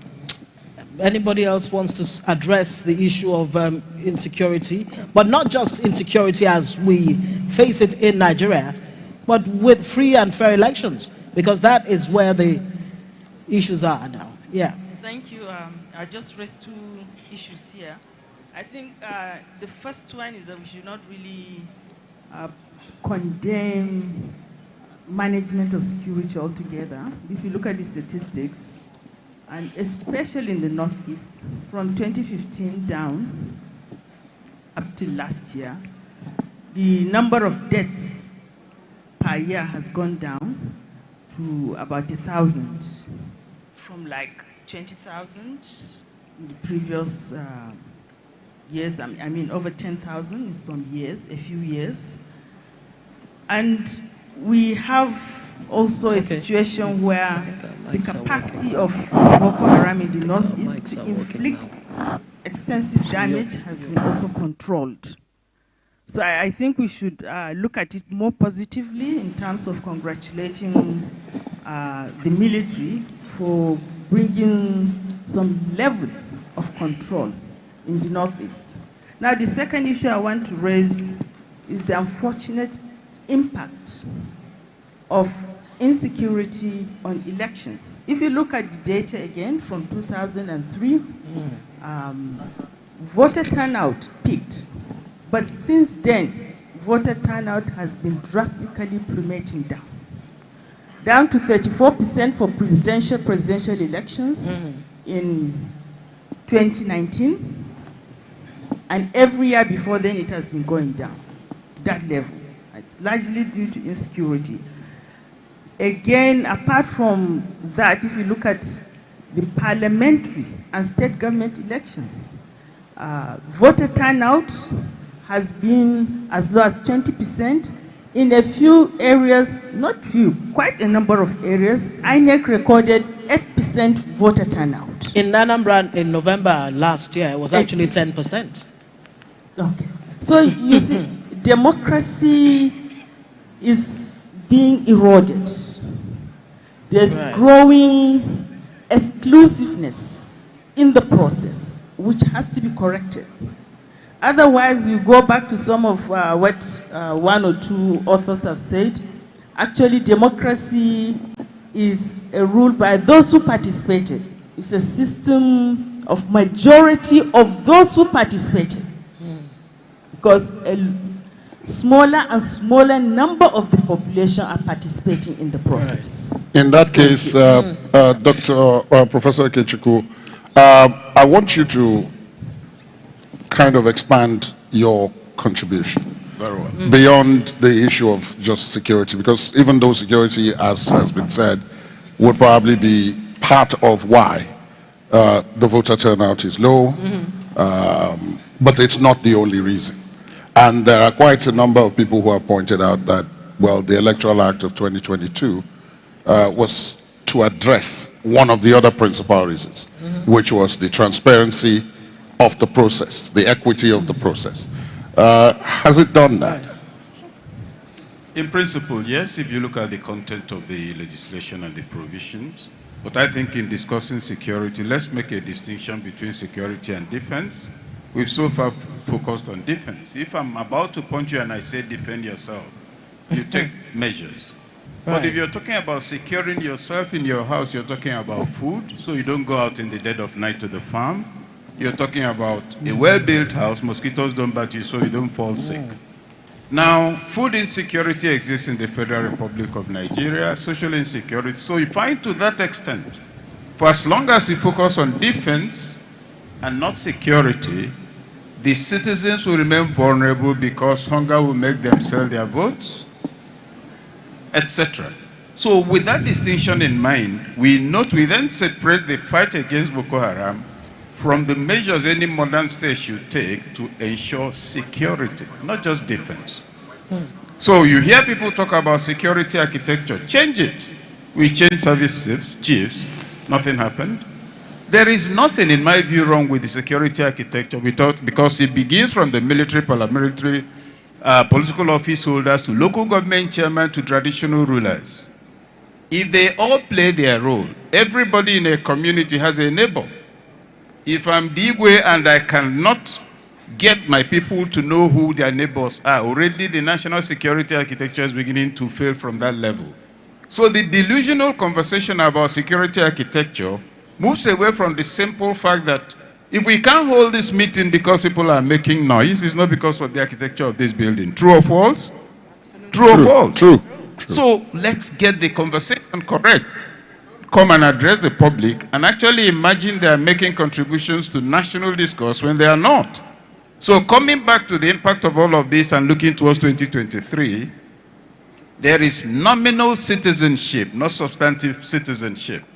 Because a lot of representatives, their constituency offices are dysfunctional. You're talking about democracy for 2023, and the average person will tell you it's government of the people, by the people, for the people. Look at the paradigms for engagement, 100 million naira for a form, 50 in some places, 25. So it's actually government of the people who can pay. True or false, ladies and gentlemen? True. Again, true. So you see that So you see that if you want success in 2023, make citizens believe they matter. And how that will happen is not to organize contrived rallies where people are actually hired and put in a bus to a venue, and where by the time those who will speak to them come, they're already tired. The objective, I understand, of part of this engagement is to expand our consciousness. And living here enable us to understand with what paradigms to engage with the people to get the desired result for 2023. Maybe I'll rest it there. Yes, let me bring it to this side and ask Adora or this question. Inclusion, when people talk about inclusion, part of what determines inclusion and so on is what we've raised already, security, the transparency and all of that. But the other part of it is that it does appear as if, again, institutionally, it excludes some people, either systematically or by acts of omission. has anything changed ahead of 2023 in that regard, in your view? And what needs to change? All right, thank you very much for that question. Good afternoon, ladies and gentlemen. I think I would like to set a backgrounding, first of all, from a quote that His Excellency Ibrahim Babangida GCF Ahmed made some time ago. He said, if you were to ask me to summarize our mission, I will put it this way. We were a military regime that sought to lay the foundation for freedom, liberty in a complex society. And here we are today. We're talking about inclusion. And if you're talking about inclusion, you're talking about not just the youth, you're talking about women, you're talking about women living with disability, people living with disability, and across that fora. And for me, when you're talking democracy, democracy is first, for me as a citizen, about justice. You know, about the possibility for everybody's right to be inclusive, to have human rights, not just because, you know, of a gender, but because I am a citizen of a country that practices democracy. And when you look at the conversation of inclusion in Nigeria and where we are today, first of all, I like to look at the political landscape of our country. For other countries, because we're talking about Africa here, with Nigeria included, for other countries, the question arises, how have they been able to work through the process of inclusion? For instance, you take Rwanda, for example, or you take South Africa, or you take Namibia, or you even take just neighboring Ghana, and the just concluded elections of Kenya and Tanzania. And Nigeria seems to be the leading factor when you talk about African nations because of our population and the currency of that population. But then, when we think citizenry, we don't think inclusion. And it's in the processes of our engagement. One, we have a federal government at the moment that is in court, Supreme Court with the Nigerian women, over 35% affirmative action. And 35% affirmative action is just for appointive position. You also have a citizen conversation amongst the gender, whether it is the PWDs or the youths, that had 5 gender bills stepped down at the legislature. Now the question is, even if we do have a national, gender policy, how inclusive are those policies? And the answer is, it is not, because they are hardly implemented. And who is responsible for implementation? It is the government. And if there is no political will, the policies will stay moribund because no one is enforcing them. And that is the reason why I say, when we think inclusion, we think about the political landscape that surrounds it. And whether we like it or not, history has a way of setting the trends. Even when we look back, in backgrounding, I mean, His Excellency during his administration had a very deliberate agenda of inclusion. At the state level, at the local government level, at the ESCO levels, you saw he was deliberate in policies that included people such as women, youths, and even persons living with disability, but most important, even the women. And here we are today. We have the gender policy bill that no one understands at the community level. So I still go back to the political will of these institutions and how they really look at the implementation processes, because even if we have policies and we have institutions, without implementation, we cannot have a total, and without inclusion, we cannot say to have a democracy. So what we probably have is one half of the structure working for the government, and the other structure, which is the citizens' participation, which includes everybody, both the young, the old, the women, and the persons living with disability disenfranchised. So we have only one part structured democracy working at the moment. Great point there. There's so many issues we actually need to look at. I would have liked to do, a follow-on on that. You want to say something on gender? Okay. No, not in Okay, great. On the policy. On the particular policy. Okay, please go ahead. 2 minutes to do that, please. Thank you. Thank you. I think I'm on now.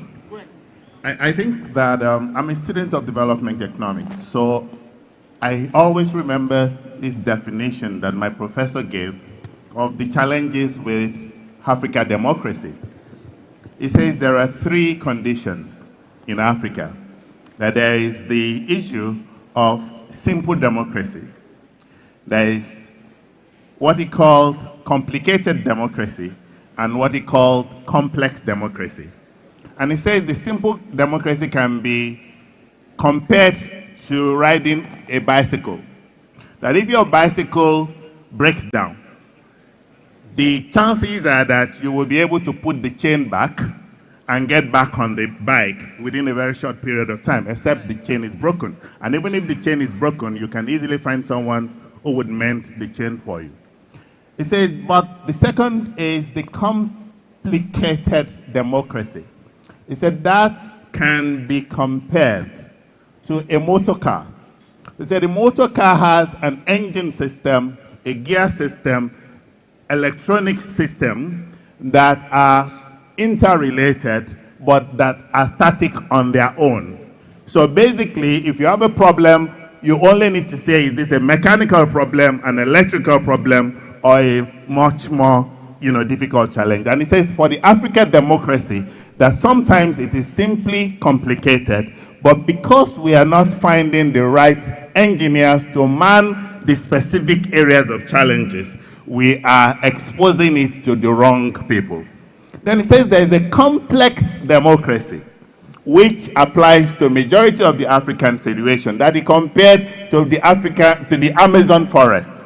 He says in the Amazon forest, there is the fauna, there is the flora, there is the ecological system, there is the entire climatology in the forest. And that the systems in the forest are so interdependent that to solve it when it is broken cannot be approached with the system that is simple, neither can it be approached with the system that is simply complicated. Because the simple, complicated system simply requires you to find an expert either in the mechatronics, in the electrical, or in the mechanical. But in the complex system of democracy, which is similar to that Amazon forest, you need to deal with the bees, deal with the plants, deal with the farmers that are interrupting the connectivity. So how do you categorize? And that is where the issue comes. Where is Nigeria in this simple, complicated, or complex process? I can easily say Nigeria is a complex process and that we are trying to look for simple solutions which simply does not exist. For us to deal with the complex situation in Nigeria, we need to think in a complex fashion, isolate each and every system, such as our educational system, which is the forebearer of all the challenges that we have. Our education system still consistent with the vision of our forefathers that saw education simply as ways of getting employment? Or are we moving to the education that the new world has gone to, which is about skills? Are we moving to policies that address some of these challenges within the complex area by separating them along complication lines? And that's exactly what we hope So this that is panel, what we hope this panel would do, and that actually, is what I think we should be looking absolutely. at. Thank you. And Let this me is where I rest it for really now. should, thank you very much for that. I mean, this is not a question and answer. Gentlemen and ladies, you have the mics, so you can always, weigh in on any of the issues. Professor Kingsley Moalo, let me even bring it to you. I mean, you're a politician. Having come from the private sector, are you still in the private sector? Okay, a bit complex to define now. Okay, so how complex, really, would you say it's been for you as, a technocrat? Yes, that's the word I was looking for. Try going into the murky waters of Nigerian politics. Yes, well, thank you. Yes, that's working. Yes, yeah. Okay, thank you. Perhaps you should begin with whether you agree that it is murky. That it is murky or it's complex.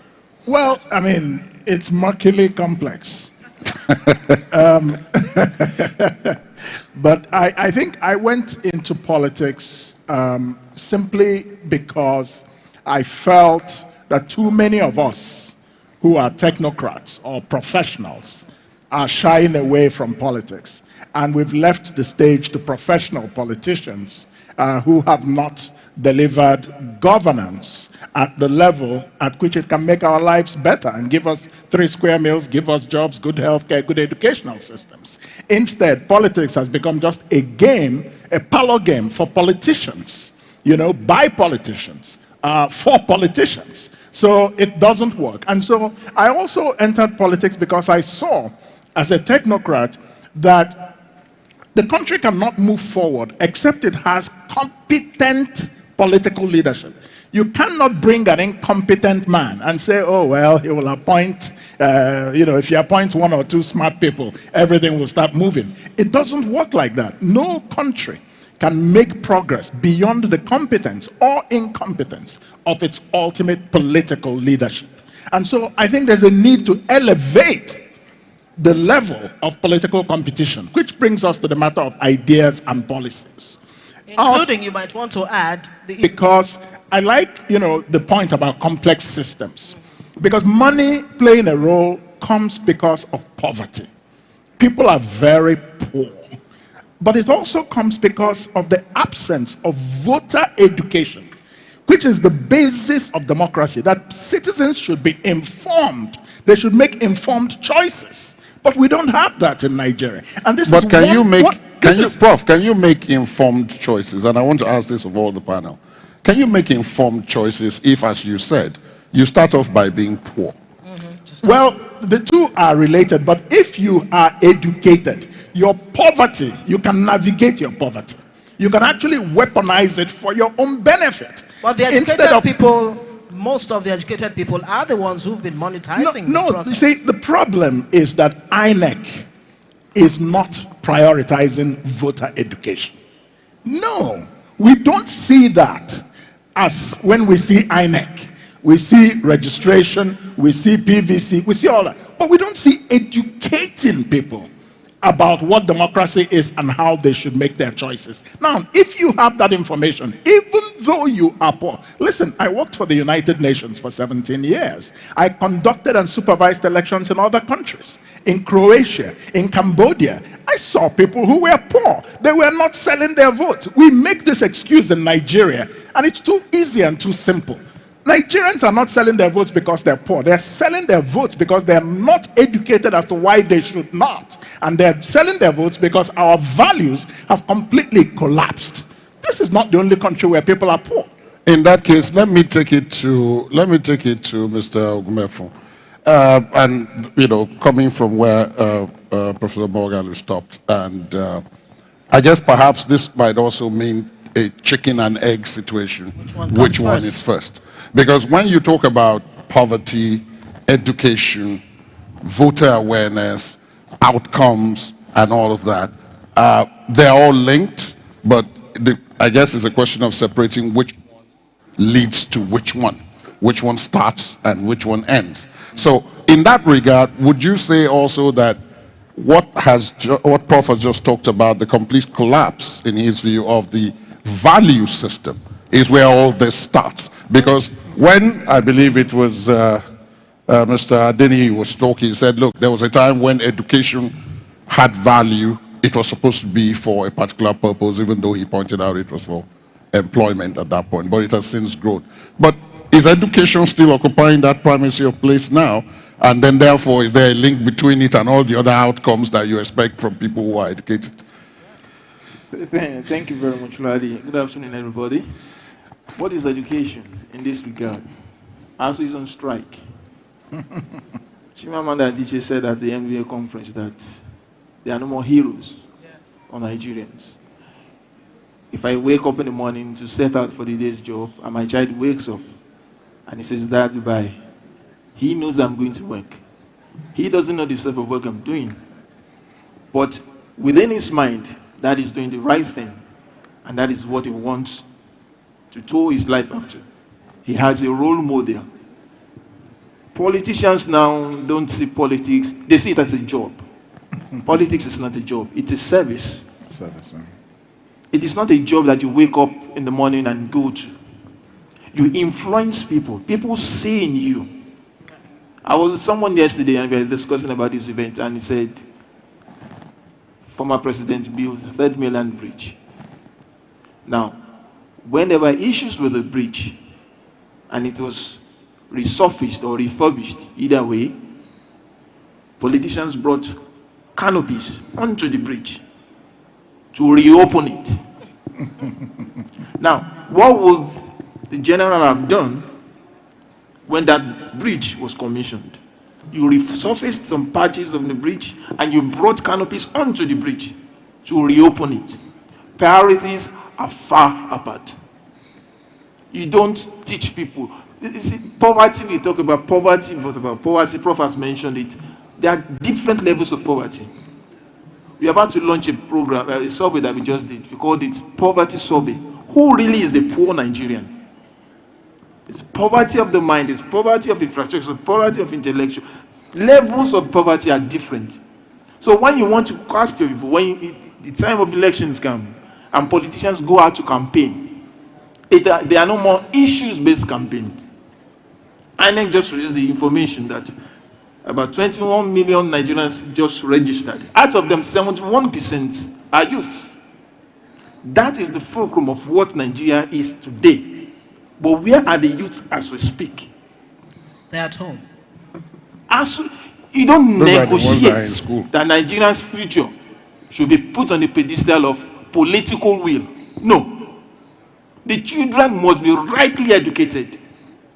We released a project last year, Nigerian National Social Cohesion, and we went to different universities to interact with the students on the outcome of that survey.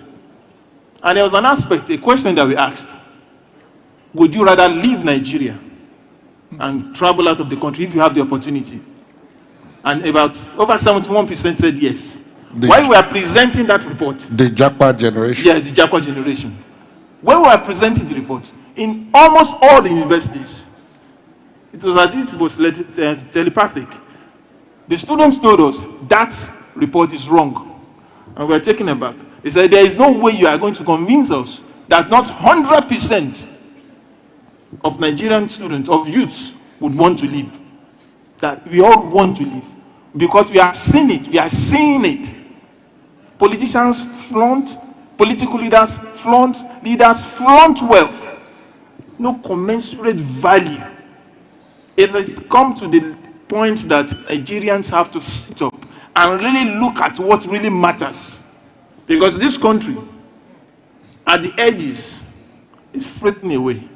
And by the time we wake up, there's a line in the national anthem: the labors of our heroes past shall never be in vain. We are the heroes of the moment.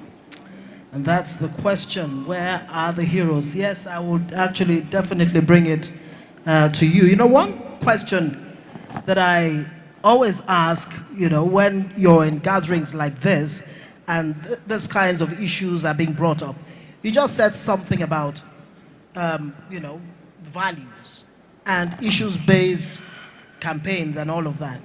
But really, can we talk about values? Can we talk about issues? Can we really talk about all these, you know, grandiose things without first defining who we are? Who are we really as Nigerians? I recall, you know, when I was in Germany and I was in a class with other Africans, honestly, one thing that struck me, it was easy to identify who was a Cameroonian, who was from Zaire, who is from South Africa. But to actually say this is a Nigerian, I found it, you know, shocking. Isn't that where we really need to start from? To define what it means to be Nigerian, what we want as a people. What exactly is that Nigerian dream? I mean, you hear about the American dream and all of that.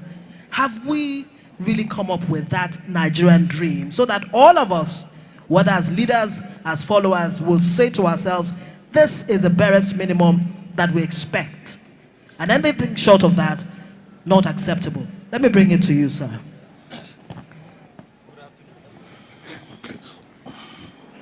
Good afternoon, everyone. Before my mic is on. No, it's on.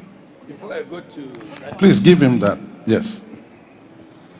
Briefly talk on the issue of voter education, which Professor Mogolu and the moderators have raised. The issue of education of voters is not solely the responsibility of INEC alone. All political actors within a polity have a huge responsibility to educate and inform the voters of their civic responsibilities. Much more importantly, the political parties, most of the parties we have in this country today are parties that lacks the internal capacity to cause a connection to happen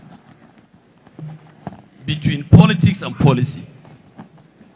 It is the responsibility of a political party to educate and inform its membership. It is the responsibility of a political party as well to go out on a political recruitment process that will see it electing the best candidates that will emerge in elections. When parties recruit suboptimal human beings, forgive my use of language, to ply its plug and subsequently go to win elections, then what do you expect from such people when it comes to real governance?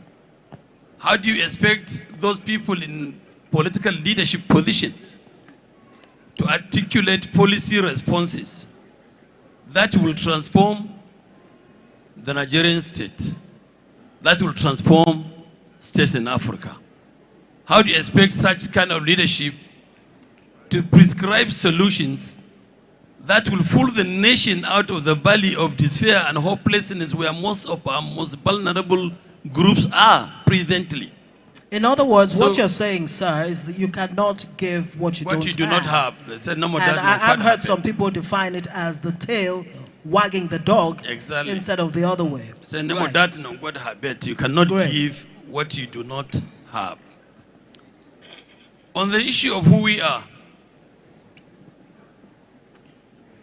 I think it's a journey that started 60 years back, 62 years ago. The founding fathers of this nation have made tremendous efforts to close our fault lines. 62 years after, we are still talking about those defining issues. The issues of religion, the issue of ethnic nationality, the issue of tribe. These are issues that have remained with us for the last 62 years.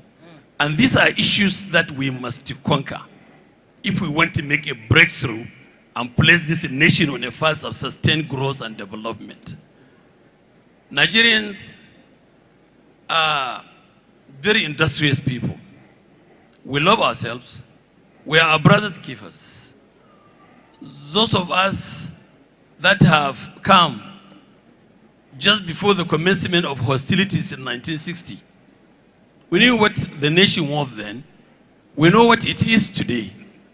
Leadership at all levels in this country has a huge responsibility to be ethically responsible by promoting inclusiveness, by making each and every constituent part of the federation to feel the same.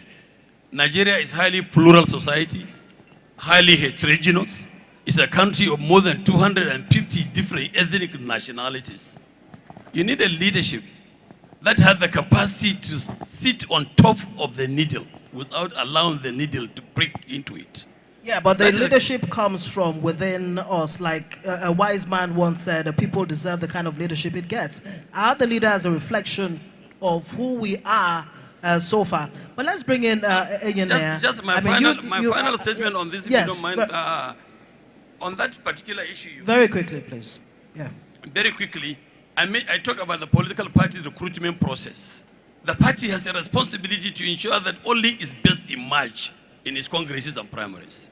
That is the starting point. The party has a responsibility to make sure that they give us their best.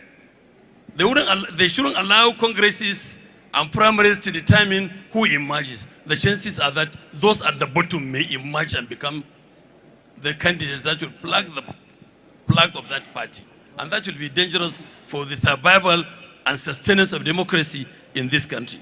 You've been itching to get into this. Perhaps, I don't know which aspect of it. Is it the voter awareness or education or something else? I'm sure he'd like to address the role you played I in mean, bringing out, bringing out the essential Ibrahim Badamasi Babangida right? And what all you've been hearing, how have this, really reflected? How would you say they reflect in the man that you actually had to play, his life? So much to say, so little time. If you can, in 2 minutes. I would like to hinge it on 3 things. 2 are quotes. The first is the need for extreme, unpretentious intentionality. I think we have lived in denial for so long.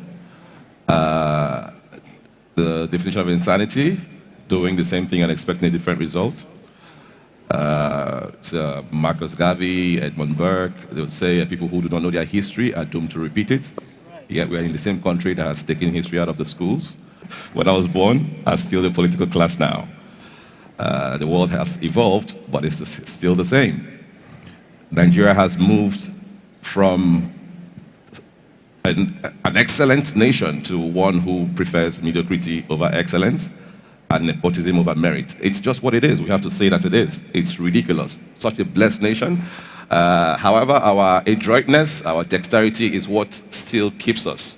We still save the country's face because the world and the rest of the continent looks up to us for our energy. Now entertainment is what has taken over and covered our shame of political impunity and every other thing, kind of crime that we were known by. And that's because, like you said, we are in an era of skill and creativity to change dynamics, to shape perception and build, structures. So if we say we're doing the same thing and expecting a different result, if we say we don't know our history, are we insane moving from military to democracy? And if you look since 1999, we have a few past leaders who came from military to democracy. Just change the clothes. It's the same mindset. So it's interesting when we react. It speaks to what the keynote speaker, Professor.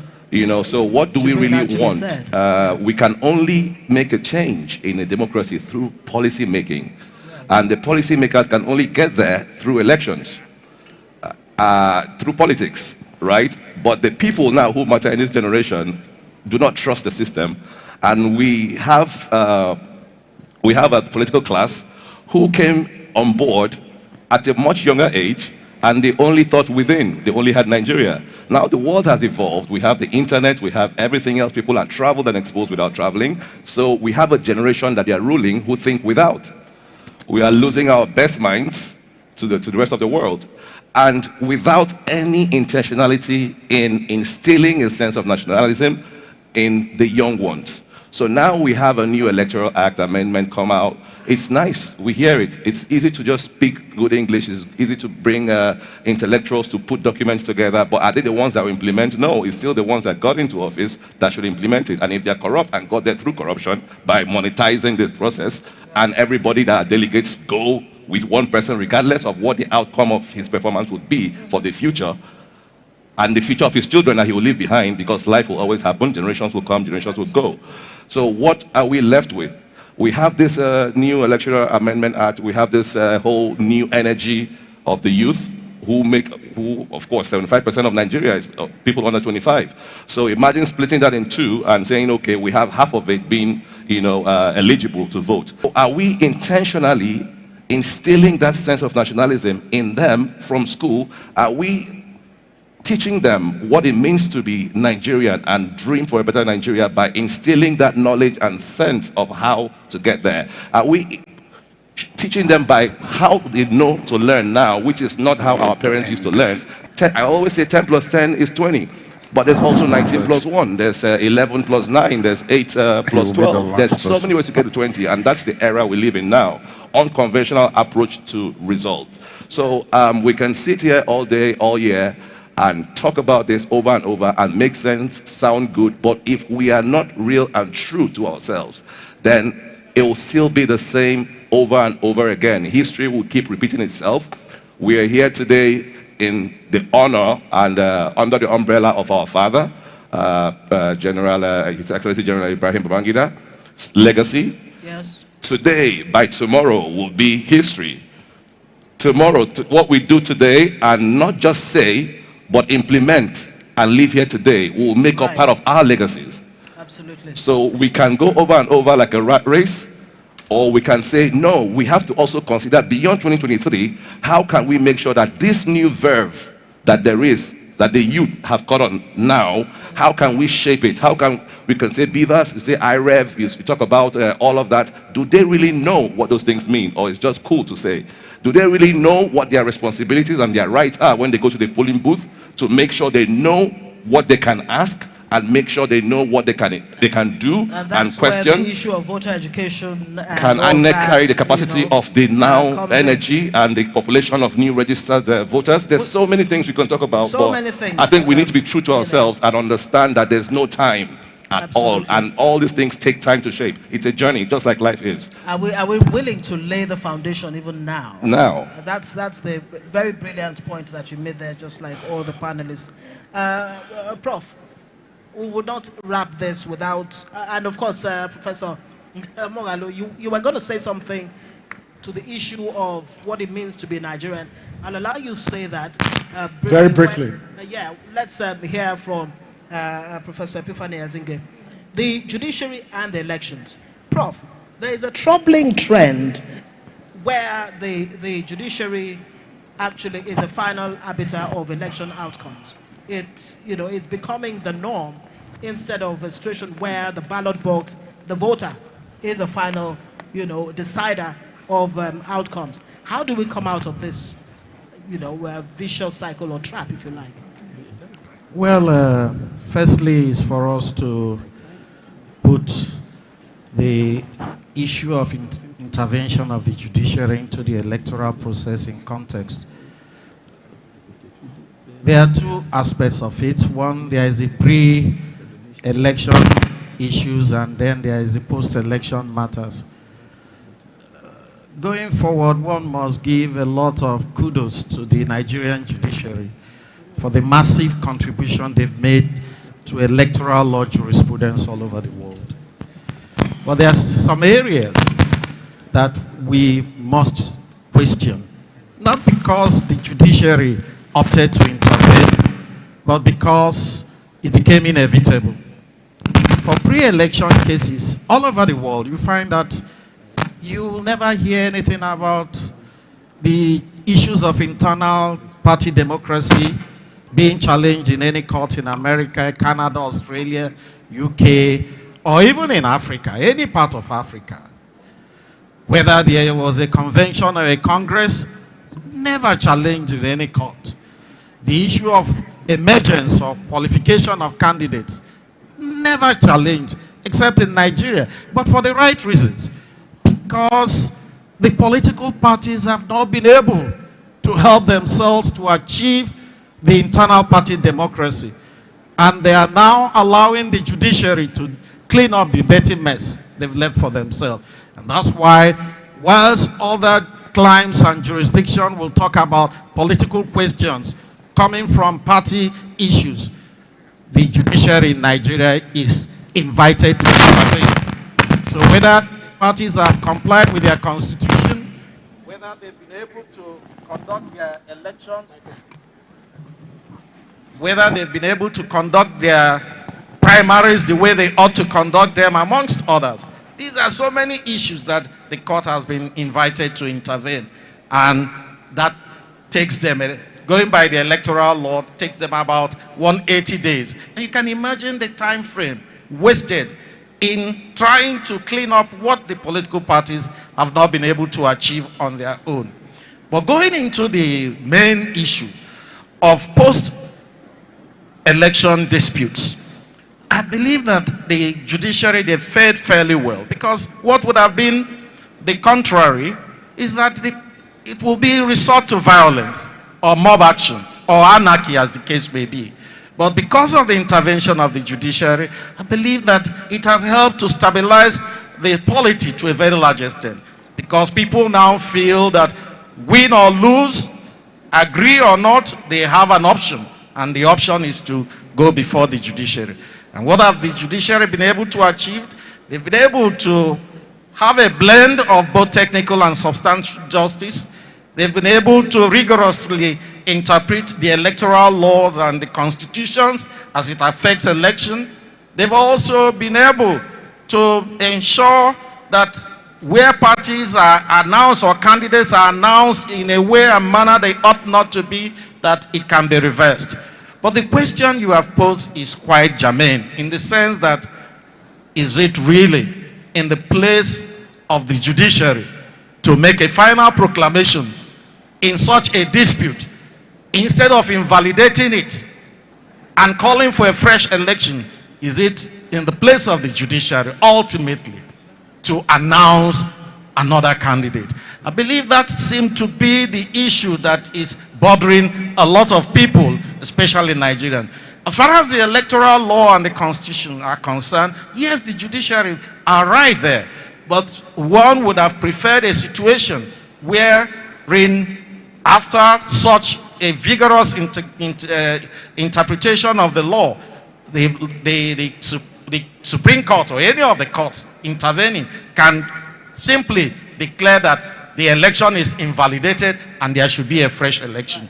So to that extent, we will now question the correctness or otherwise of some of those pronouncements. We know of some of the recent cases around the country and some other areas where people have questioned the Supreme Court in that regard, whether it is in their place to announce a candidate who obviously may not have come first, second, or third as the rightful winner of an election instead of nullifying or invalidating that election. So the challenges are there. But give and take, we cannot rule out the fact that the judiciary has done well, and the jurisprudence of the Supreme Court of Nigeria is quoted extensively all over the world, in Africa, South Africa, and so on and so forth. But again, another issue is that the electoral laws seem to have made things a little bit more cumbersome.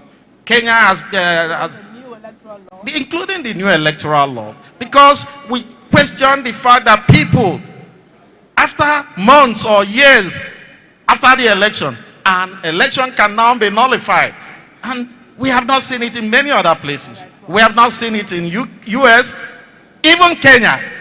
Odinga has just gone to court in Kenya, and the Supreme Court of Kenya is giving about 14 days for the case to be heard and disposed of, even before the inauguration of the president.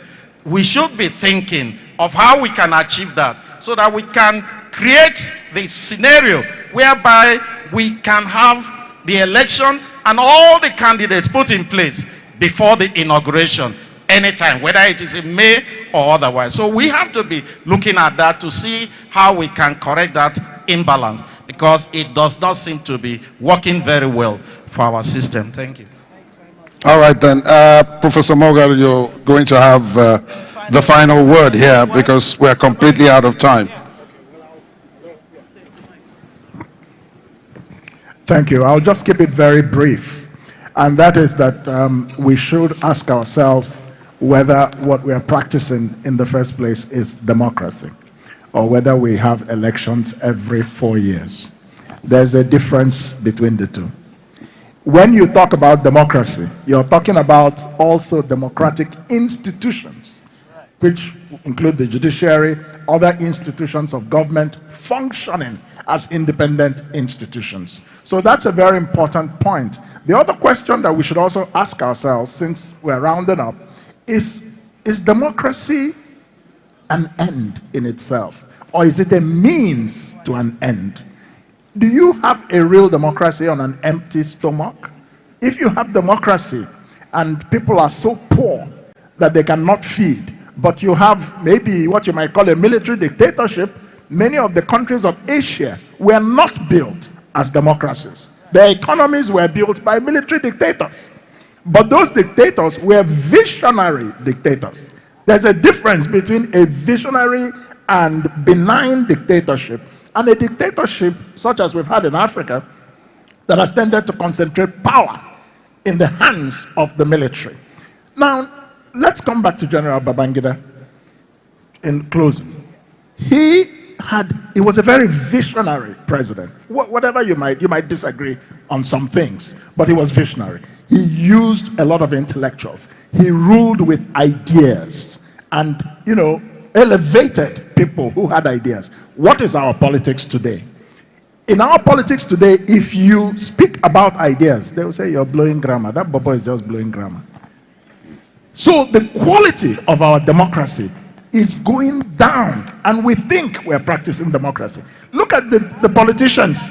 Yes, it is through the voter education process and through this matter of who are we as Nigerians.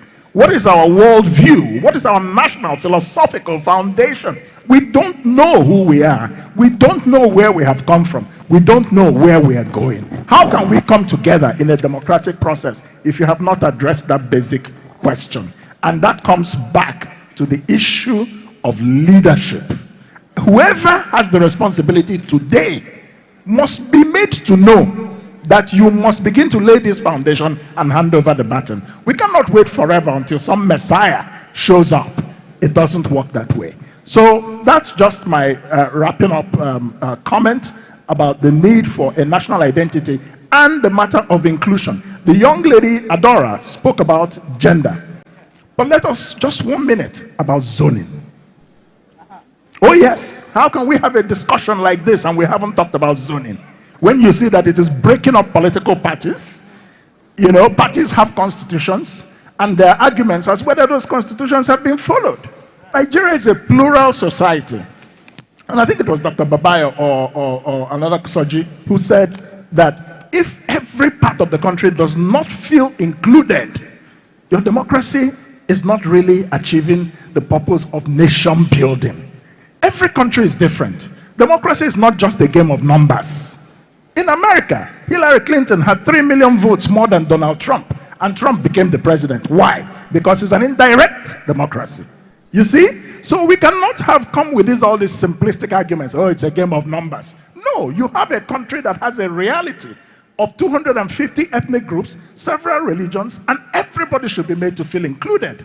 So if you continue to exclude some parts of the country or some identities in the country, you will have a problem. You can deceive yourself any way you like. In the next constitution, in the next government, this matter of zoning has to be fairly, squarely confronted. Do you want to include rotations in the constitution? That's a question that is an open question, but it has to be faced. I'm so glad you talk about that, because a lot has been said about the lack of issues-based, lack of issues-based politics that seems to be going on. We're talking about ethnicity, we're talking about religion, and all of that. How are you going to take us to the moon? Yeah. Nobody's saying that. What, a leader should wake up and go to bed every day thinking, how do I improve the lives of average Nigerian? Yeah. But that seems to be missing, isn't it? So how do we come to this issue of issues-based politics? Thank you. Voter education. Thank you. Thank you. Again, I'm sorry, I keep referring us back to that structure that we have, which we must be conscious of. I called it a complex democratic system that we are trying to solve by a simple system.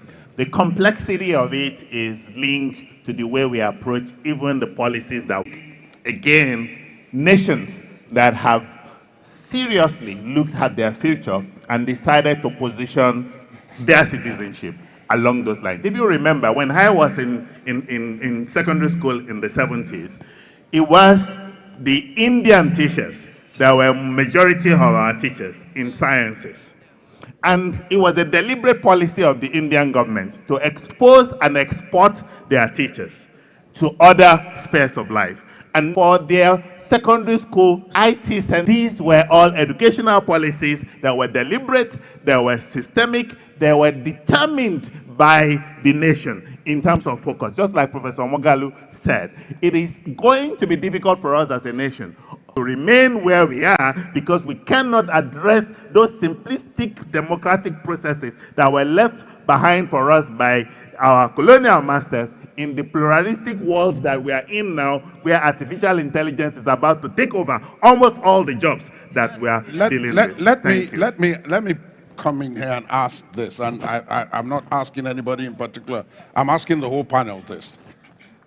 And I'm taking it from where Mr. Dini stopped, which has to do with the issue of, where the colonial powers left us. Every member of this panel in their contribution has talked about how many ethnic groups we have here, how many we are in terms of population. Now, depending on how you look at it, that can be a strength or it can be a challenge. In our case, it has been mostly challenge. We have hardly ever gotten to the point where we can look at it as a strength. But there are other countries that have similar challenges and somehow have managed to take those challenges along with them, even on the path of growth. So the question is this: why is ours proving intractable? Is it that we look at those other examples and we don't see any similarities or anything that we can take? Or is it that as a people, that I'm not talking about the government, as a people, we have refused to take the example that abounds across the country of people living in peace and harmony, different religions, different ethnic groups, living in peace and harmony, discussing commerce, discussing family, intermarrying, ensuring that the societies are peaceful and grow until you introduce politics. At the introduction of politics, everybody becomes strangers. The people you had lived with for decades suddenly become Igbos and Idomas and Hausas and Christians and Muslims and so on. Why has it proved so intractable? One, and two, we're at another decision point now. What do we do to make the outcome of this at least an improvement, if not an outright change from what has always been the situation? You want to weigh in on that? Okay. Go ahead. 1 minute. So let's just take it around. 1 minute. Yeah, 1 minute. I think for me, I'll start from the fact that when you think about the concept of democracy, you should open up new vistas of opportunities. Democracy is about offering a period to correct past mistakes and bringing new dimensions to leadership. But then there was a question you asked earlier: what does Nigeria mean to us as a people, as a person? And I think that's where the problem is. What does Nigeria mean to an average Nigerian? And that's how you look at the dimensions of effective leadership, you look at the issue of corruption, you look at the issue of inclusion, and sense of self, rather than a collective sense of a nation. So you ask a Nigerian, what does Nigeria mean to you? It's where I can feed my family, what I can do for the next person. Nobody's thinking about our goal as a country, our collective goal. What at the end of the day will make Nigeria resonate across the Committee of Nations. And I feel that that's where the problem is. When we begin to redefine what Nigeria means to the average Nigerian, to think about effective leadership about the people, not about self, when it's no longer about individuals, but about the people. And I think that's where we'll begin the correction. But until then, I mean, the chairman talked about us having 6 election cycles and counting, and we're still here. And we've had leadership after leadership. What has been the problem with each administration or that circle of leadership? Okay. So it starts from answering the Nigerian next question. Who is a Nigerian? That's the point. That's okay. Is it the foundational problem? So much has been said about our founding fathers and all of that. Is the foundation itself faulty? Is that where the problem lies, or what? And how can we build on it if it's faulty? Why don't you try your mic, Dr. Okay? I did. Okay. Well, foundations can always be mended.